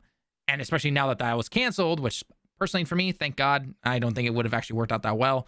I would assume that that's probably one of the main reasons, aka money, that we're not seeing any kind of story DLC, and they're just going to throw that into Spider-Man 3 because we know that that third game is coming around sometime. And they're most likely trying to also get Wolverine out because that game is probably going to be releasing in 2025. There's even some rumors right now that they're going to be showing stuff off probably around the Game Awards, but I'm not really sure. But do you think maybe that budget had to throw kind of a wrench into that, potentially? I'm sure. I mean, I feel like the return on investment for DLCs, especially one that is so, I'm trying to think of the right word for it, just has so much IP attached to it with Spider-Man having to pay up Disney and all that. I think the ROI would probably be a better thing to make a full-blown game as opposed to DLC. Right. Probably makes more sense for the bean counters. So I imagine that probably played into their equation. It would not surprise me if they really had no intention of really going hardcore into DLCs, just like saying screw it. Insomniac's a big company, but they're not like Take-Two. They're not Rockstar. Well, and I do wonder on their plate, and they're probably working on Spider-Man 3. So DLC's probably not in their. Well, and I think one thing, at least again, unless the leaks showed this off, I didn't dig crazy deep into the leaks or anything like that, but we don't know how well the story DLC did for the first game, right? They had 3 of those planned, and if they did not sell the way that they had hoped, then why would you try again with Spider-Man 2? Wouldn't it make more sense to simply try to put that into game 3, essentially? I think is the thing I would take away from it personally. You can't charge $70 for a DLC. Right, exactly. So instead of and people have to also realize this is not just in games, it's within movies and anything basically. There is stuff that is left on the kitchen table, as they say, where things are cut. Things are they want to put things into the game, but it's just they don't have the time or the budget to do it, and that's where a lot of story DLC comes from. I know people are going to shout like, "Oh, it should have been included in the game" and everything like that. It's like, but you're not understanding the fact of what the budgets do and what they allow for that type of thing. So if they didn't have the ability to put that extra stuff into the main game, and then they were like, "Okay, this had to be cut originally from the main game. Can we do this as a story DLC?" And it's like, well, based on the story DLC that we saw from the first game not doing that well, why don't we just keep that? Because there's probably a good chunk of it that's somewhat made, maybe voices recorded, maybe the very basic look of it is done, but then the extra shaders and everything are not thrown on there yet. Let's take that stuff since it's already halfway done, and we'll just put it in the third game, change a couple of things that chronologically make sense. Or who knows, maybe one of those side missions is the opening mission then for game 3, essentially, right? Whether it's a flashback scene or not. So they could easily do something like that. That's what I was thinking. Yeah, I would not surprise me if they took this DLC, whatever proposed DLC they might have had in said leak, or just ideas that they had, and just integrated it into 3. Like at the end of the day, excuse me, they got to put this content into Spider-Man 3. Right. Does it make more sense financially to put it as DLC, to charge people extra for Spider-Man 2, or just to pad out 3 to add stuff for the open world content for especially that. When a lot of the probably more better investment to do on 3, right? Especially because a lot of the things that when it came to like the reviews of the game, whether it was from outlets or YouTubers or anything, basically a lot of people said that look, Spider-Man 2 was a good game, but it lacked a lot of extra good side story missions and extra just side missions in general and things to do. I mean, that's why people, you can finish the game in like 18 hours, you can platinum the game in 25 or something like that. So if you can see my hand, that's me raising my hand. I just mainline the main story. Right, exactly. So yeah, if it would make, I think, more sense to basically say, hey, look, let's take this extra stuff that, we could make as DLC for game 2, but why not just bring it over to game 3 since half of it's done already, or whatever state it's at essentially, and we'll throw that into game 3, and that makes it bigger, and then people aren't complaining about that stuff, right? Again, exactly. You then have to then judge it based on how good that side content is, but regardless, financially, I would say it makes more sense to do that. But the big, obviously the good news out of this right now is that because they're not dealing with the story DLC, is that it actually gets to come to PC faster. So PC players should be happy, especially if you enjoyed the first game. If you enjoyed Miles Morales, you'll enjoy the second game. Story, obviously, everyone's going to have their preferences. I personally prefer the first story, but I still say overall, game 2 was fun. It was a fun game. I gave it a solid 8 out of 10. And the fact that this game is now coming to PC on January 2025, yeah, that's cool right there. So it's going to be both on Steam and on the Epic Game Store, so you can pick whichever one you want to play on. It will have all the stuff like New Game Plus, new suits, color variants, photo mode features, and all that cool stuff. So I can definitely see some of the photo mode stuff looking really cool, especially on a high-end PC. And it already looked really good on the PS5, but on the high-end PC, that stuff's going to look really good. With the ultra-wide monitors? Oh, yeah, the ultra-wide monitors and everything. Dude, that's going to look amazing. So I'm sure some artists are going to have some fun with that. Right there. So, but again, I think just in the end, the more I look at this, it's like, yeah, it's a bummer that we're not getting more story DLC, but I don't think it's like the end of the world. It doesn't all of a sudden make the game a crap game because it doesn't have story DLC. It's just simply, if you look at it, how most, developers would, or how teams would look at it, it's just like, okay, look, either we could try to pick this as a DLC, which would then delay other things down the road, or let's just take that stuff, put it into game 3 so that we can get it out sooner. So, especially because we know it will be built only for the PS5, eventually going to PC. It's not going to the previous gens. That's what Spider-Man 2 was, essentially. So, they already have the main stuff there. It's built. Now they just simply improve upon everything. So, don't be expecting your Spider-Man in first person, people. You know who you are on the internet. We talked about this already, but don't expect huge changes and everything. So, I will say, though, I hope that they do improve things like how some of the gadget stuff work. I think that is easily doable. But in terms of it's a Spider-Man game, it's going to be in New York. If you're going to dock it points for saying it's in the same New York, I don't remember New York changing in the last 200 years. So, I mean, that's I hope they bring back Bruce Campbell. Yeah. From the OG Spider-Man. The OG, there we go. There we go. The movie game on the GameCube. Oh, God. Bring back Bruce Campbell. Bring back Bruce Campbell. Oh, that would definitely be funny. All right, that was a good spot to end that. On to the next topic. Yeah. This one I'm definitely interested in. Ex-CEO, or the former PlayStation exec says console arms race have plateaued. Yeah. Look this guy up. What has Sean Layden been doing? He was early PS3, wasn't he? I think he was early PS3. I think. The Ken Kutaragi days. Okay. Pure ego. I don't know. Double check that real quick. I'm just gonna get some water. Okie dokes.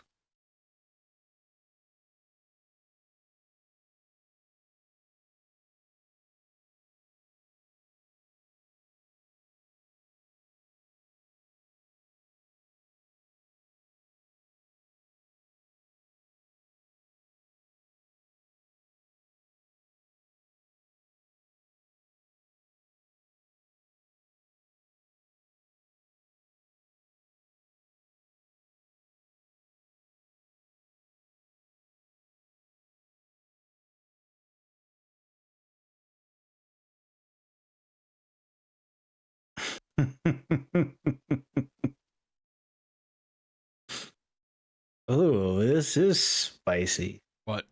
Time to get back. Oh, you're back. All right. So I looked up Sean Layden. Mm-hmm. His Wikipedia page. Sony announced on September 30th of 2019 that Layden was stepping down as chairman of SIE Worldwide Studios, right? Which is effectively what the Guerrilla Games guy is. I feel like chairman of SIE. I think that's how it would go, right? Because no, that's what he was. Guerrilla Games guy. Guerrilla Games.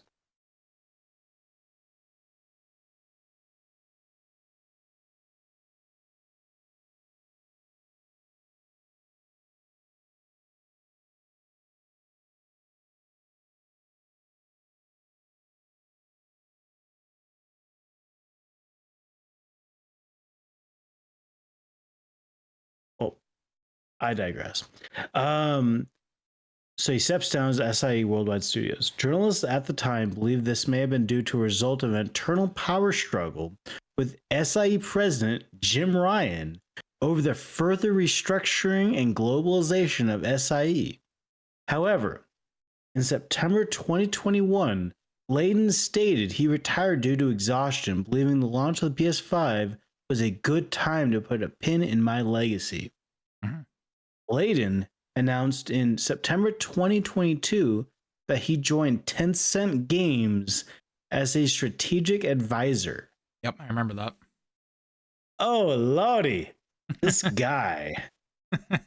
This guy. Definitely something. He certainly has a bone to pick. I'll tell you that much. Unfortunately, Jim Ryan's not there anymore, so he can't pick that bone with Jim Ryan. No, I mean this former PlayStation exec says console arm race is plateaued. Like, this guy's about 10 years too late. But we'll get into some of the comments. I think the headline's a little. It's very headliney, for lack of a better phrase. Oh no, it totally is. It totally is. So, editors, if you want to throw that at the very end as a bloopers thing, just what Lemon talked about, go ahead. If not, if it doesn't fit, that's fine. But yeah. Anyway, we'll get straight into this. So.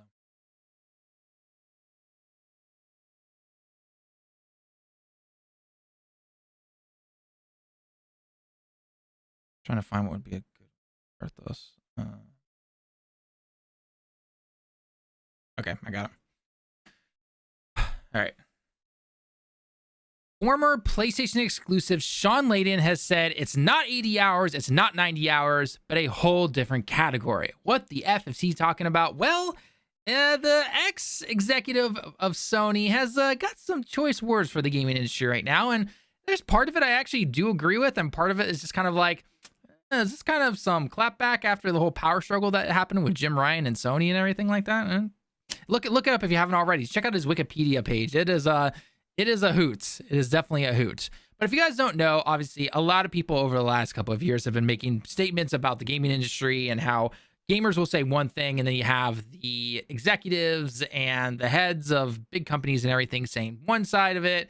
And it seems like nobody can really come to an agreement, even though I'm definitely more on the gamer side of things, where it's like, if they just make good games, stop trying to follow trends and everything like that. But we obviously know how CEOs and boards and higher ups and all that kind of stuff work. They just want to make the line go up for money.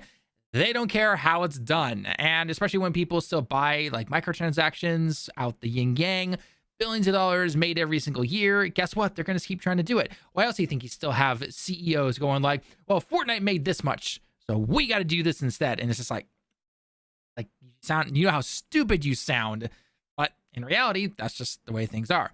But coming over here to Sean Layden, he had some interviews, I guess, over at Gamescom Asia. And one of the things he was asked was about the sustainability of the future in terms of development costs, consoles, and all that kind of stuff. So the first comment that he makes saying that we've done things this way for 30 years. Every generation, those costs went up and we realigned with it. We reached the pinnacle now where the center can't hold. We cannot continue to do things that we have done before. Layden added that he believes that in order for the console market to remain healthy, we must also appeal to a broad audience and consumers who weren't previously players. It's time for a real hard set on the business model, he says. A hard reset on what it is to be a video game. It's not 80 hours, it's not 90 hours, but if it is, that's a whole different category. So then he continues to go on saying that when asked about the future console hardware, Layden said he believed that a power boost on its own would not appeal to the majority of players. It has plateaued. We are at the stage of hardware development that I call only dogs can hear the difference. Interesting thing to say. If you're playing your game and sunlight is coming through your window onto your TV, you're not seeing any ray tracing. It has to be super optimal for you to have an 8K monitor in a dark room to see these things. We're fighting over teraflops, and that's not a place to be. We need to compete on content, jacking up the specs on the box. I think we've reached the ceiling. And I will say right here, I actually agree with this. We have hit those ceilings in terms of seeing those big graphical jumps from something like the PS2 to the PS3, or heck, even the PS3 to the PS4, or anything like that. we are not going to see these huge graphical leaps anymore. We're just not. I mean, what? Do you want things to start looking like AI made 3D renders of something? No, you're going to call it and be like, oh God, what the F is that? It looks completely ugly and everything. So I think players need to understand that everything happening from now on in terms of how things look, it's going to be things like effects, call it ray tracing, call it particle effects, call it just how fluid the game is and everything. You know, is it at a high frame rate? Is it not? All of that stuff. Okay. So I firmly believe, Lemon, let me know your thoughts as well. I firmly believe we are not going to be seeing any of those huge jumps anymore when it comes to the consoles and what they're going to be able to do. Instead of the PS6 making this huge graphical leap, it's going to be that the PS6 is taking what the PS5 and PS4 have been able to do already, but make it way better so that we have the ability to get that 4K, get, let's say, 90 frames, get all of the effects like ray tracing and everything, and have the upscaling on top of it. That is, I think, what it's going to be doing. But let me know what you think personally, Lemon. So this pretty much lines up with this thing called Moore's Law. And this is law made postulated, effectively set by a guy named Gordon Moore, who is the co-founder of Fairchild Semiconductor and was head honcho of Intel. Effectively, it states that there will be a point where it's got CPUs will constantly get better and better until they don't, right? And so the whole idea of Moore's Law is dead comes into that. We are effectively looking at a point where the technology is growing, but we cannot actually make games better. We do not have the resources to do so. It costs too much to make HD textures. It costs too much to optimize these engines out. So you're kind of running into a case of you can't make games much better than they were 5 years ago, right? And so the problem then becomes, how do you innovate? How do you make the new fancy, sexy game of the year? And these big developers, these big publishers don't know what to do. Ubisoft tried with their quadruple A games of what was it? Skull and Bones. Skull and Bones. I was saying Skull and Crossbones. That didn't sound right. Skull and Bones fell flat on its face. We had Sony with Concord, fell flat on its face. I mean, look at the front runners of Game of the Year this year. It is a remake of a game that came out 20-ish years ago, 20, 25 years ago. We have Atlas effectively making Persona, but fantasy. And then Astro Bot, which is effectively just a Banjo-Kazooie with a robot. Like, we're looking at, it's just kind of, everything's kind of cyclical. Everything's kind of a throwback to older stuff. I think as a whole, the industry is at a crossroads and doesn't know what to do. It's grown exponentially, but it doesn't know how to grow bigger. So it's pissing off the head honchos, the board. And the gamers, us, the people who play the games, are pissed off because they're barely running at a stable frame rate. They're usually fun, and they're just loaded with DLC and ways to nickel and dime us. So as a whole, I get the gist of what Sean Layden's saying, and I mostly agree with it. However, I think his statement of we've hit the plateau, I think, is missing the point. We don't need more technology. We need to drive the cost of games down, and that has not happened. That is the overall problem. The budgets have exploded so high, you can't make AAA games without bankrupting studios if they don't sell 10 million copies. I like to meme about Square Enix and their horrible Oh, I'm so glad you brought that up. Keep going. Day in, day out. But there is a point where it costs too much to make a game at the rate they're making games at. Like, Final Fantasy costs too much to make. Full stop. Concord costs too much to make. Full stop. How much did Metaphor cost? I don't know. The game looks like a PS3, PS4 game. It does. Good. I'm pretty sure they're profitable on it already because they're using an older engine. And obviously, like you said, the game just looks like kind of your PS3 era, maybe early PS4 era style game. And guess what? That got to save Metacritic. Right, and that probably saved them a lot on certain things. I mean, heck, tons. Not saying this is not any knock against the game or anything like that. It's just simply something I noticed while playing it, is that when you get into certain cutscenes, right, your characters default to their main weapons that they've had since the beginning of the game, even if you have different things on there, right? Because it costs money to do that stuff. So you know? No, and that's exactly it, and that's the problem. I feel like you see with your big companies, your EAs or Take-Twos, they don't understand that, and they're I can't really cast. I mean, it's really more Square Enix. I mean, they're going to be the whipping dog for this video. I feel like it, because they effectively are the poster child of this mentality that Sean Layden's bringing up. Like, we've got to the point where things cannot look better. But the good analogy is this: it's like the speed of light. As you get closer and closer to the speed of light, the amount of the way the equations work out, it becomes more and more energy intensive.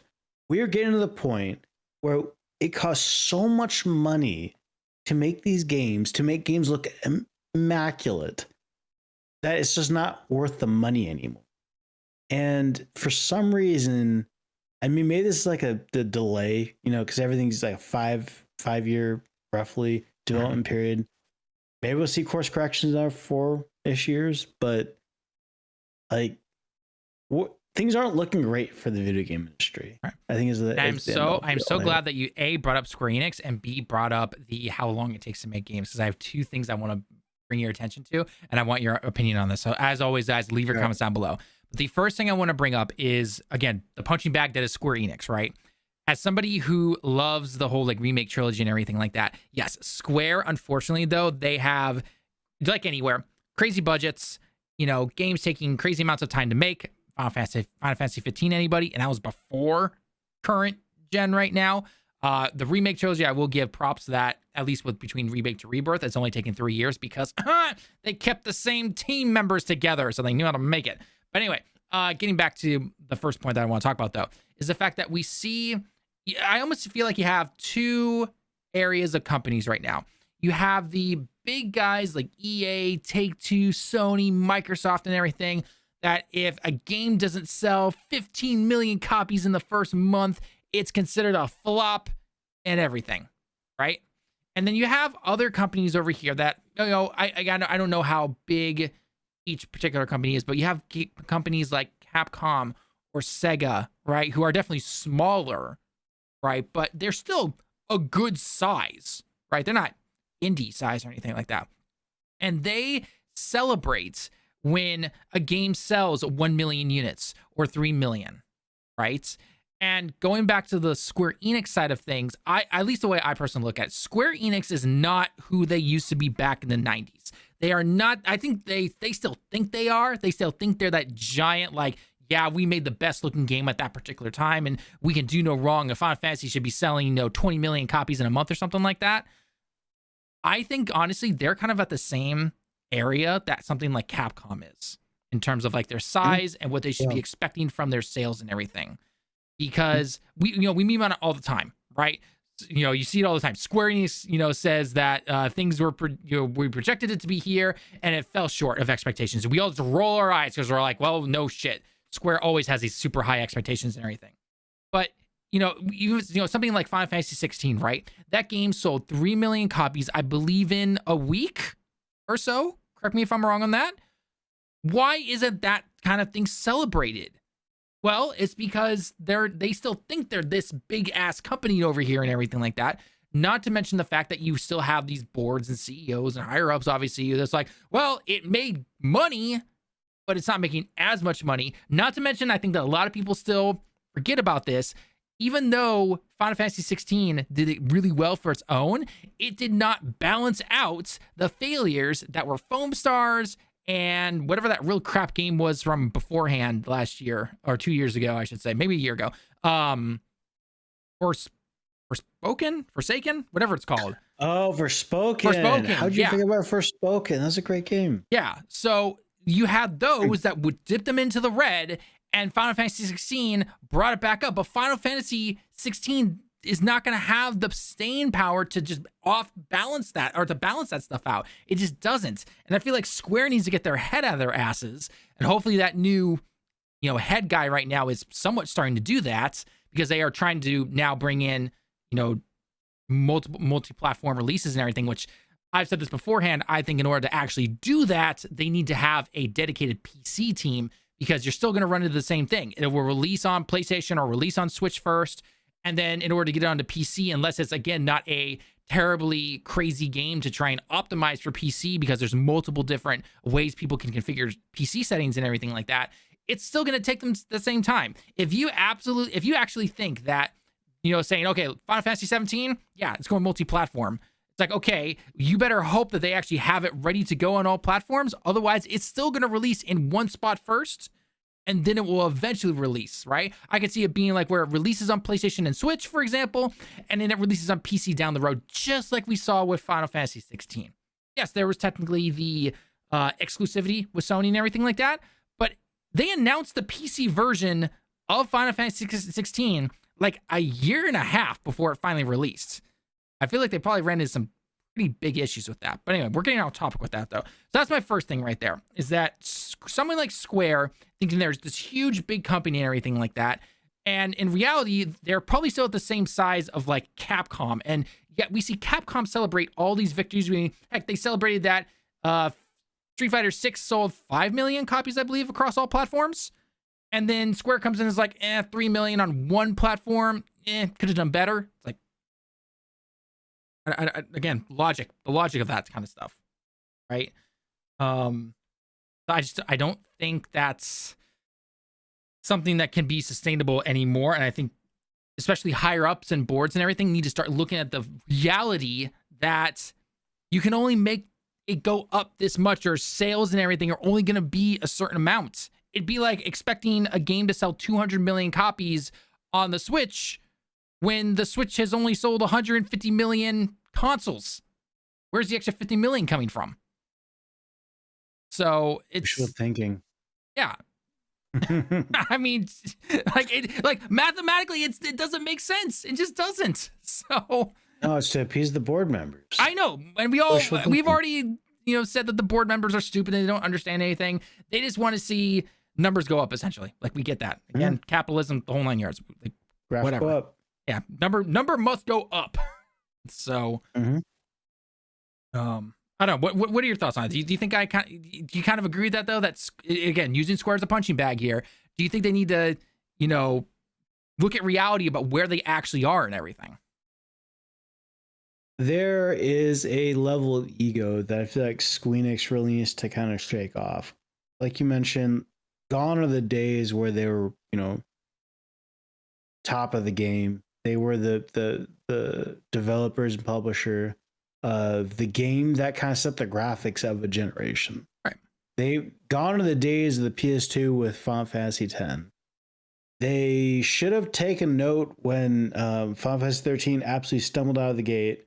They should have took a note after Final Fantasy 15 absolutely went nowhere, and they had to pretty much have that thing live in the bargain bin to make sales. Yep. And they should have accepted 16 as being a success, and they shouldn't have waited 10 years and numerous trailers for Final Fantasy 7. Like, remake, it's a whole lot. Yeah, well, yeah, exactly. Because the remake of that was like a PS3 tech demo. It was a PS3 tech demo, and if I remember correctly, they originally actually put Final Fantasy, the remake, like the first game part of it or whatever. They originally threw that over to Cyber, I believe, the makers of like the Naruto Storm games and everything like that. Like, they actually Cyber Connect, I believe, is the Cyber Connect. Yeah, Cyber Connect. They gave it to them, and then as that was developed, they looked at it and said, no, we don't like that. And then they took it back and then restarted from scratch, essentially. That's why that first part took so long. Doing, because I mean, 15 was allegedly what 13 Versus kind of turned into. Right, exactly. Oh, yeah, I remember that. As a whole, yeah, like the pretty much post PS2 generation, all the way probably up to the PS4, Squeaks had no idea what the hell they were doing. Oh no, they didn't. I mean, and they paid. Look at the Western developers they had, and then they sold them off and everything. I mean, you can tie this all the way back to when the Tomb Raider games came out, right? If you actually look at the sales numbers and everything, they did really well. But Square still said, it didn't make our expectations. No, it's a company in denial. It is a company in denial. Now, the one thing I will give them credit for, is that when we went from the remake, so 7 remake that came out and everything, and going into Rebirth / the Integrate DLC. So between when that game released, did the Integrate DLC, and then had Rebirth, right? That was made in 3 years. And why was that? Because they kept the team together. They did not just all of a sudden do the typical normal Square thing where they took that team and then broke them off into all these different projects and everything. No. They kept over 80% of the team. And guess what that does? That allows the people who know the engine, what worked in the game, what didn't work in the game, they stayed together and they're able to make improvements upon it. And we got Rebirth. And this is something I want to give Square credit for, because I feel like this is something that the rest of the industry needs to do. Instead of trying to branch off a team into multiple different projects because one thing does decently well, keep that team together. And not only is that going to keep your prices down because you're not going to be having these multiple different projects coming in. I could be wrong. Maybe, again, I'm not a huge business guy. But the way I would personally look at it is that if I'm not taking, let's just say, the Uncharted team. Let's take the Uncharted 1 team, right? If they at that time decided to then say, okay, however many heads they have of the Uncharted 1 team, you are now each making your own individual projects. We need you to hire a team for each of those projects, and we're going to greenlight them, essentially, right? Or you got to give us a demo or something, and then we'll greenlight it or something. That is so much extra cost right there. Instead of, okay, you guys made this game. For those of you who would like to stay on, we would like to then start working towards the sequel, right? Obviously, they're not forcing them to stay or anything like that. You're still going to have some people leave. Again, the remake to Rebirth analogy, 80% overstayed. I'm sure a few people left. That's normal. You know, when the game finishes, some people like to move on. That's totally normal and everything. But they're not just splitting up all these teams and everything. It's kind of the same thing with like how Xbox deals like their contract workers and everything, right? Where, especially with like the Slipspace engine with Halo and everything, people would come in, they finally learn it, but then they're out, and then you've got to train new people. And that takes more time, takes more money. They shouldn't be doing that. So would you agree with that, Lemon, in the end? So a quick clarification on the contract thing. That's normal in any contract. I mean, any contract. Right, in any company they do that, but Microsoft always does that to the extreme, I would say. So. Well, I don't think they're any worse than your Amazons or your Googles of the world. Right. However, the problem is now the Outlook has been Outlook for the last 30 years. Google, the search engine, has been the same for 25 years, right? You're not changing things. Games are different each version, hopefully, right? Like, I mean, hopefully, FIFA is the same goddamn game it was on the PlayStation 1. Madden's the same goddamn game it was on the PlayStation 1. However, so it's very difficult jumping between projects like that with contractors. And the thing is, you swell developers before you go, as the project goes on, then you let them go as the project winds down. The problem is projects are going so long, they legally can't keep them on anymore. Right. There was a big thing, and you brought Microsoft. There was a big thing in the 90s about contractors. You cannot legally have them for more than, I think it was like 16 months or something, some arbitrary number. Yeah, and that's why. And games now go well past that. So you have to effectively have chunks of contractors kind of going in and out of projects now. Right, and you have to somehow make sure that they know how to work on the engine and everything, which is why you're seeing a lot of people move over to something like Unreal 5, because they're studying that most likely in school or whatever, courses they're taking, essentially. That's why they're doing it. For sure. So, so yeah. I mean, as a whole, though, like the industry, I mean, just to wrap it all up, I guess. Yeah. The industry as a whole is just not in a good way. Like the way things have been running for the last 20-ish years doesn't work anymore. Games are too expensive now. They're too big in terms of of money, right? Like this is the biggest entertainment industry in the world now at this point. And I feel like it's gone to their in terms heads, of money. So yeah, as it should. Like that, any corporation that there's a reason why Amazon's getting in on this. That's why Google did Stadia. There's a reason why there's so many companies getting in on this that weren't there 10 odd years ago. Mm-hmm. It's because it's where the money's at. Yep. So I can't entirely fault them. However, things can't function the way they've been functioning the last 5 years. We have seen that it does not work, and it's pretty much bankrupting a lot of people. We're kind of down to just EA, Take-Two, and the console developer and console manufacturer at this point. Pretty much. Yeah. It's really shrinking. So things aren't going well.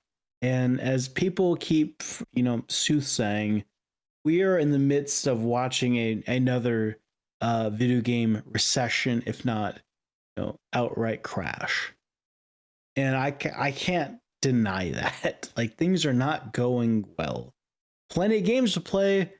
Generally speaking, though, most of your game of the year lists generally have been indie games the last few years. In fact, that's just going to get bigger and bigger because it's not sustainable anymore. Oh, we'll have to wait and see. I mean, eventually they'll hopefully wake up, but like you said, I feel like, yeah, we kind of are headed in that one particular direction. And until some of these higher ups, not the developers or anything like that, but for the most part, because they mostly have their heads on straight. It's gonna be the higher ups until that stuff from the top is, finally recognized. As much as we as gamers will roll our eyes saying like, oh, you just now finally got it. Until then, it's gonna be a hard path for a few years, I would say. Yeah. At the end of the day, and this you can take this one to the bank. A bureaucracy does not change until it's forced to change. And until these board members see their companies literally just grounding to a halt, they're not going to change. And so companies are going to need to kind of burn before that happens. So regrettably, I think what we're seeing, mass layoffs, and I expect to see more companies go under. Oh yeah, I expect more layoffs and everything. Yep, I 100% so, course correction, regrettably. In an industry that burns out people like it's no one's business. So we're probably not going to come out too much better at the end of this, but hopefully it'll rebuild like a phoenix. All right. Perfect ending to that, actually. Okay. As what I was going for. I figured you were. No, it really is. It's got to blow up before it can fix itself. That's how any big corporation is. Oh boy, Dragon Age. Oh man. I want to talk about this. These specs are ridiculous to me. Just how bizarrely exponential they grow. This engine's knocking futs, man. Are they on? What engine are they on? I think it's proprietary. Is it Frostbite? Oh god, I hope not. I hope everyone at EA has dumped that shit. What engine is Dragon Age Veilguard using? Frostbite. Oh, that explains a lot. That explains a lot. Oh, buddy. Okay. Oh, that explains why it's exponentially growing, because it is. You look at these things like the VRAM starts with ray tracing on at 10 gigabytes for just your 16. Wait, you're looking at ray tracing on or off? On. So it starts at 10. Right. VRAM off at 1080p at 30 FPS is all low across the board. It starts at 4. Right. But you'll notice it's 16 gigs of system memory across the board. Which is not super surprising. It is 2024. I was about to say, yeah, something like RAM is not really that expensive, but let's see. Where can I hit recommended 1440? i9 900K. I mean, I got a 1000K, so I'm a generation above that. 16 gigabytes I've got a 3080. So yeah, I could technically hit that. Yeah, like I'm pretty much somewhere between recommended ultra. I'm between there as well. Ray tracing off. Yeah, ray tracing off. I never turn ray tracing on, dude. That always kills performance.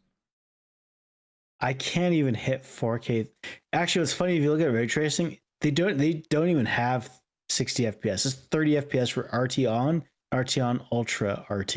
They don't even show you as 60 FPS. No, they do. It's RT selective, 1440p yeah, 60. That's the lowest ray tracing. Right. Yeah. They're not even like, oh yeah, you'll get 60. No, you can't even get 60 with RT on, according to them. With absolute insane specs, you can't get 60 frames.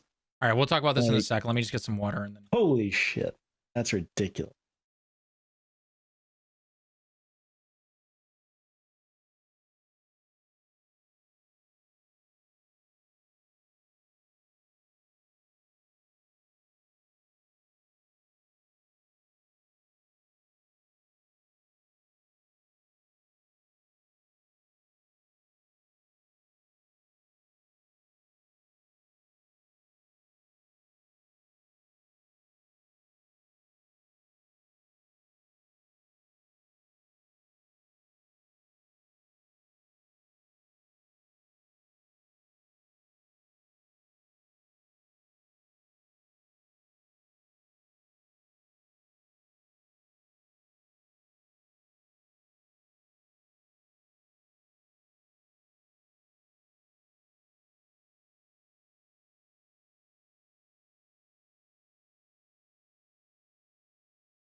Okay, you there? Yep. All right, cool. Game releases on Halloween. Yep, Halloween. I'm a little confused. The game was available for preload on Xbox Series S and X beginning October 14th? Why so early?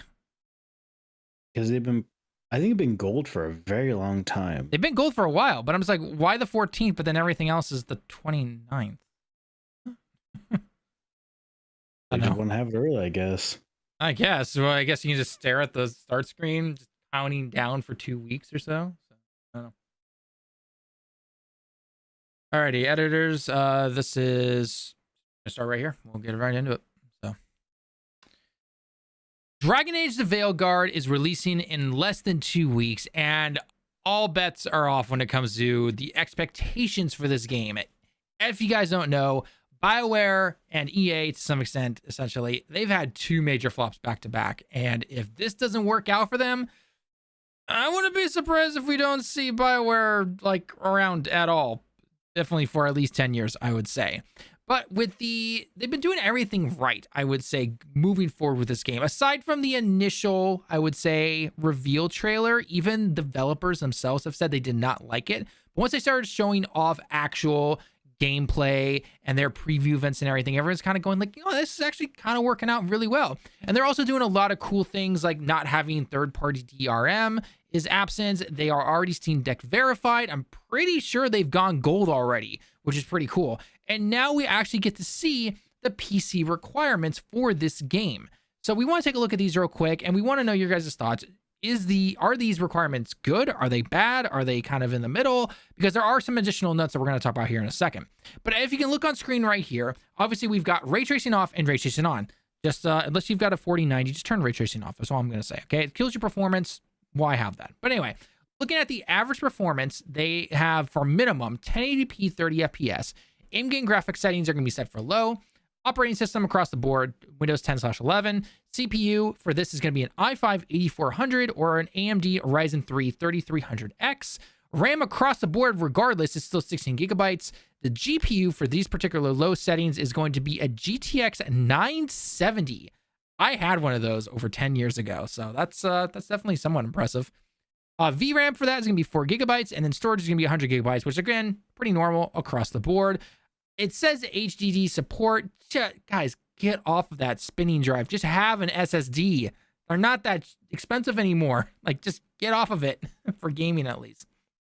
So, as we continue across the board, though, you can see things like 1440p 30 FPS or 1080 60, combination of some high graphics settings, Intel i9 9900K, NVIDIA 2070 for that kind of stuff. Going into Ultra, we see obviously 4K 60.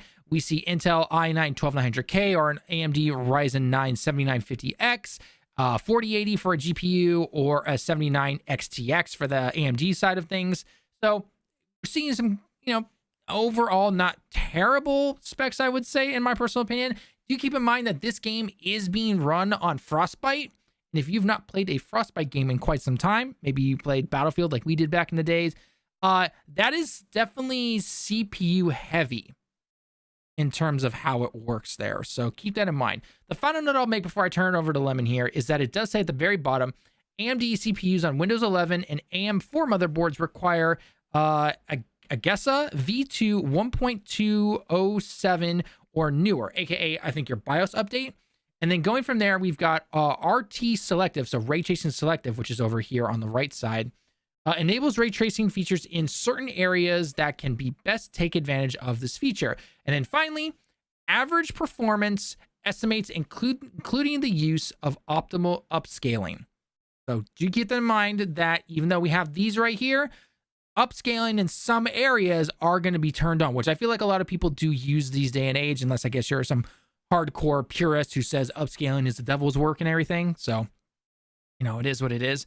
But Lemon, what are your personal takes on all these PC specs right here? They're definitely, I'd say with ray tracing off, they're not terrible, but knowing that this game runs on Frostbite, which is definitely CPU heavy, makes sense why we're seeing these pretty big, changes in between each set recommended settings and everything.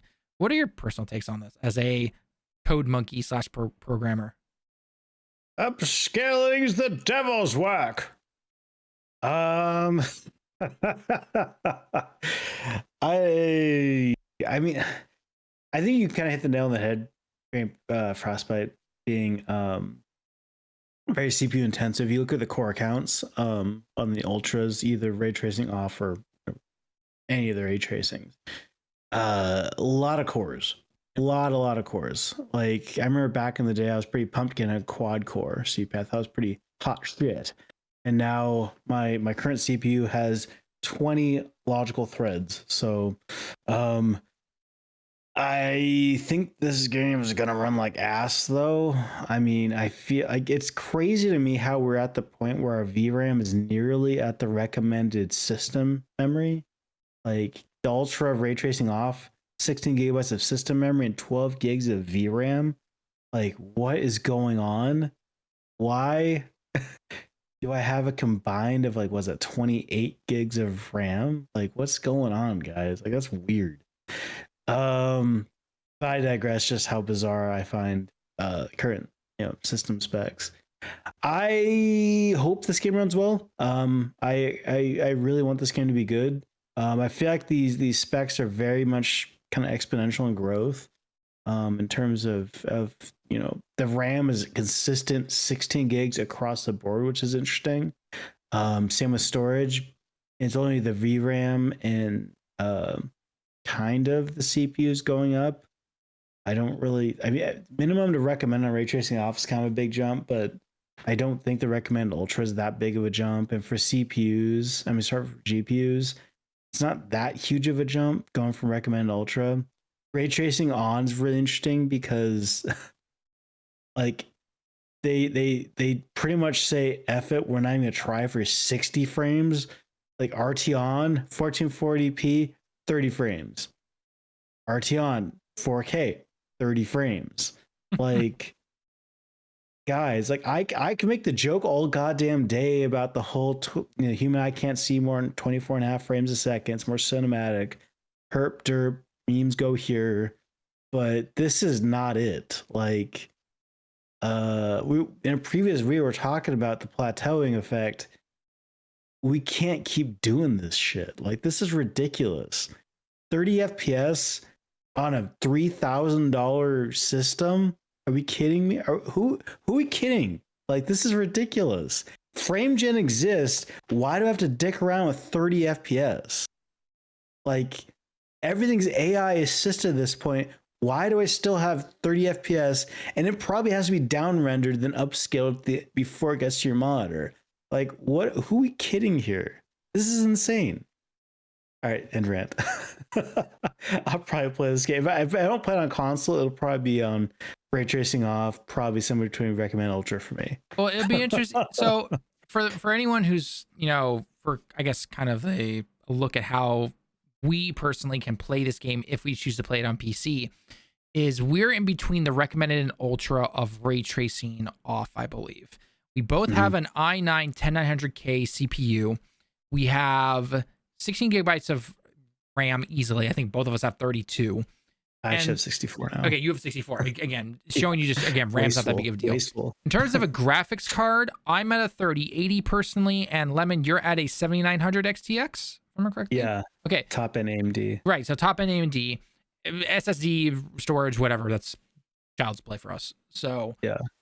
So we're in between there technically with this stuff. But again, it is going to be interesting to see how well this game runs, because during some of the previews, they did say that it still looks a little rough in terms of being, graphical and fidelity wise and everything like that.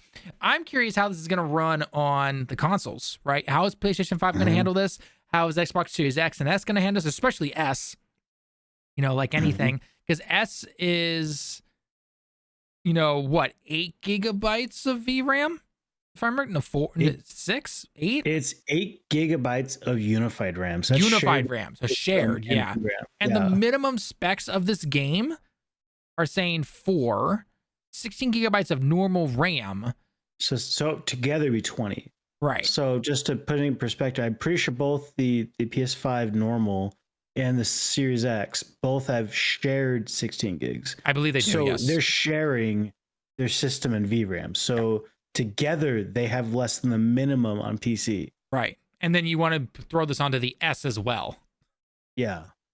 Oh boy, there's going to be a lot of upscaling right there. So, and again, getting back to the Unreal Engine has definitely been very, it's never been very reliable, mostly made for first-person shooters. So this is going to make some PCs chug, I feel like. And then definitely the consoles. Again, I want to know how this thing runs. Some of the previews are saying, again, this is not running the greatest. So we'll have to wait and see what's going to happen here. This isn't even Unreal. This is Frostbite, which is even worse than Unreal. Oh, it is, yeah. Sorry, did I say Frostbite or did I say Unreal at some point? You said Unreal. You brought it Freudian slip, I guess, but you brought up a decent point. Like Unreal 5 runs bad. Yeah. Frostbite is going to run even worse because it never ran well. Yeah. Frostbite has always been an absolute dog on a console.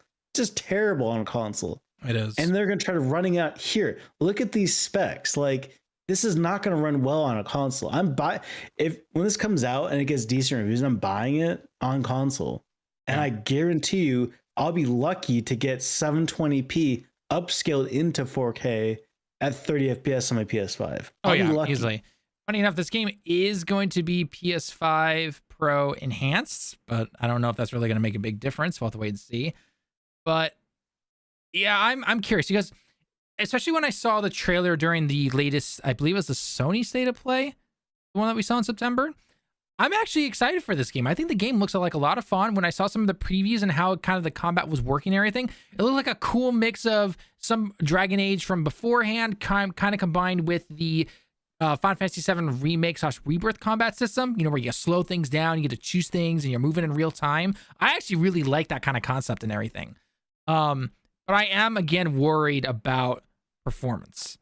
And I'm not saying that the game, and when I say performance, I'm not talking about the game looking the most beautiful, 8K, 120. I'm not talking about that stuff. I'm talking about it running.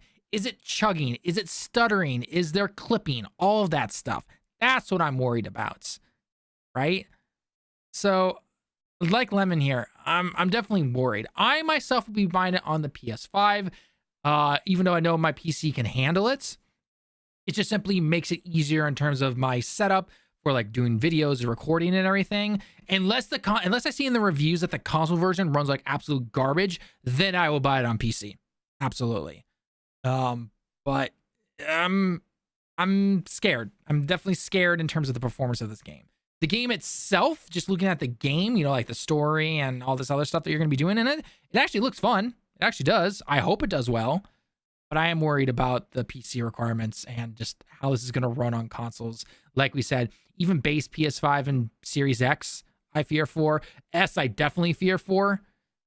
So it'll be interesting. I mean, the fact that this game, it is Steam Deck verified, which is unusual to hear this, insane.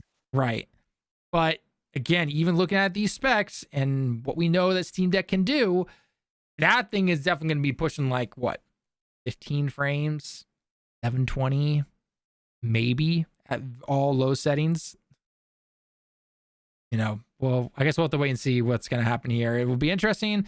The game releases in 2 weeks, a little less than that. Halloween, basically. At least there's no DRM. Which is weird. So, that's cool. I don't. Anyone else find it weird that they're releasing it on Halloween? Like, this game has like the makings of just kind of pushing out the door. And then we have previews like, this game is great. I'm getting very like mixed vibes. Like, the game plays well, but EA is pushing it out on Halloween.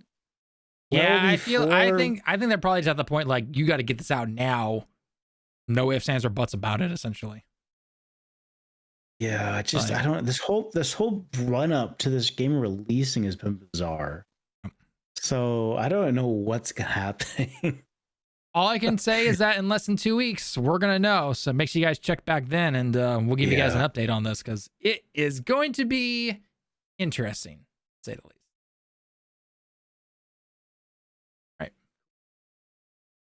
All right, man. Well, I'm assuming you probably get going to bed. It's 10 p.m. your time. So I guess I think it's like a perfect place just to kind of stop everything. So I have to go to freaking work. I want to put more metaphor. I gotta get the next guide ready to go. Gotta write that script and everything, and maybe get to play a little bit tonight, but maybe, just maybe. So what's the next one then? The next boss is gonna be that Minotaur style guide to get the because you beat human egg and scale. I just beat that. Yeah. Then my teammate has gone like 4 or 5 bosses past that, so whatever he has, I'm just gonna start writing the script. Cool. All right, guys. Well, thank you so much for joining us today in our usual weekly live streams. If you enjoyed the content, make sure you hit that follow button or that sub button, depending on where you are. If you happen to be watching this in video format or you see some of our clips later on, definitely check us out. Check out our videos and everything. And let us know your thoughts. Are you going to be playing games like Dragon Age, The Veilguard? Are you going to be testing other games out before the year ends? Or do you have a giant backlog like Lemon here does and just still got a lot to play?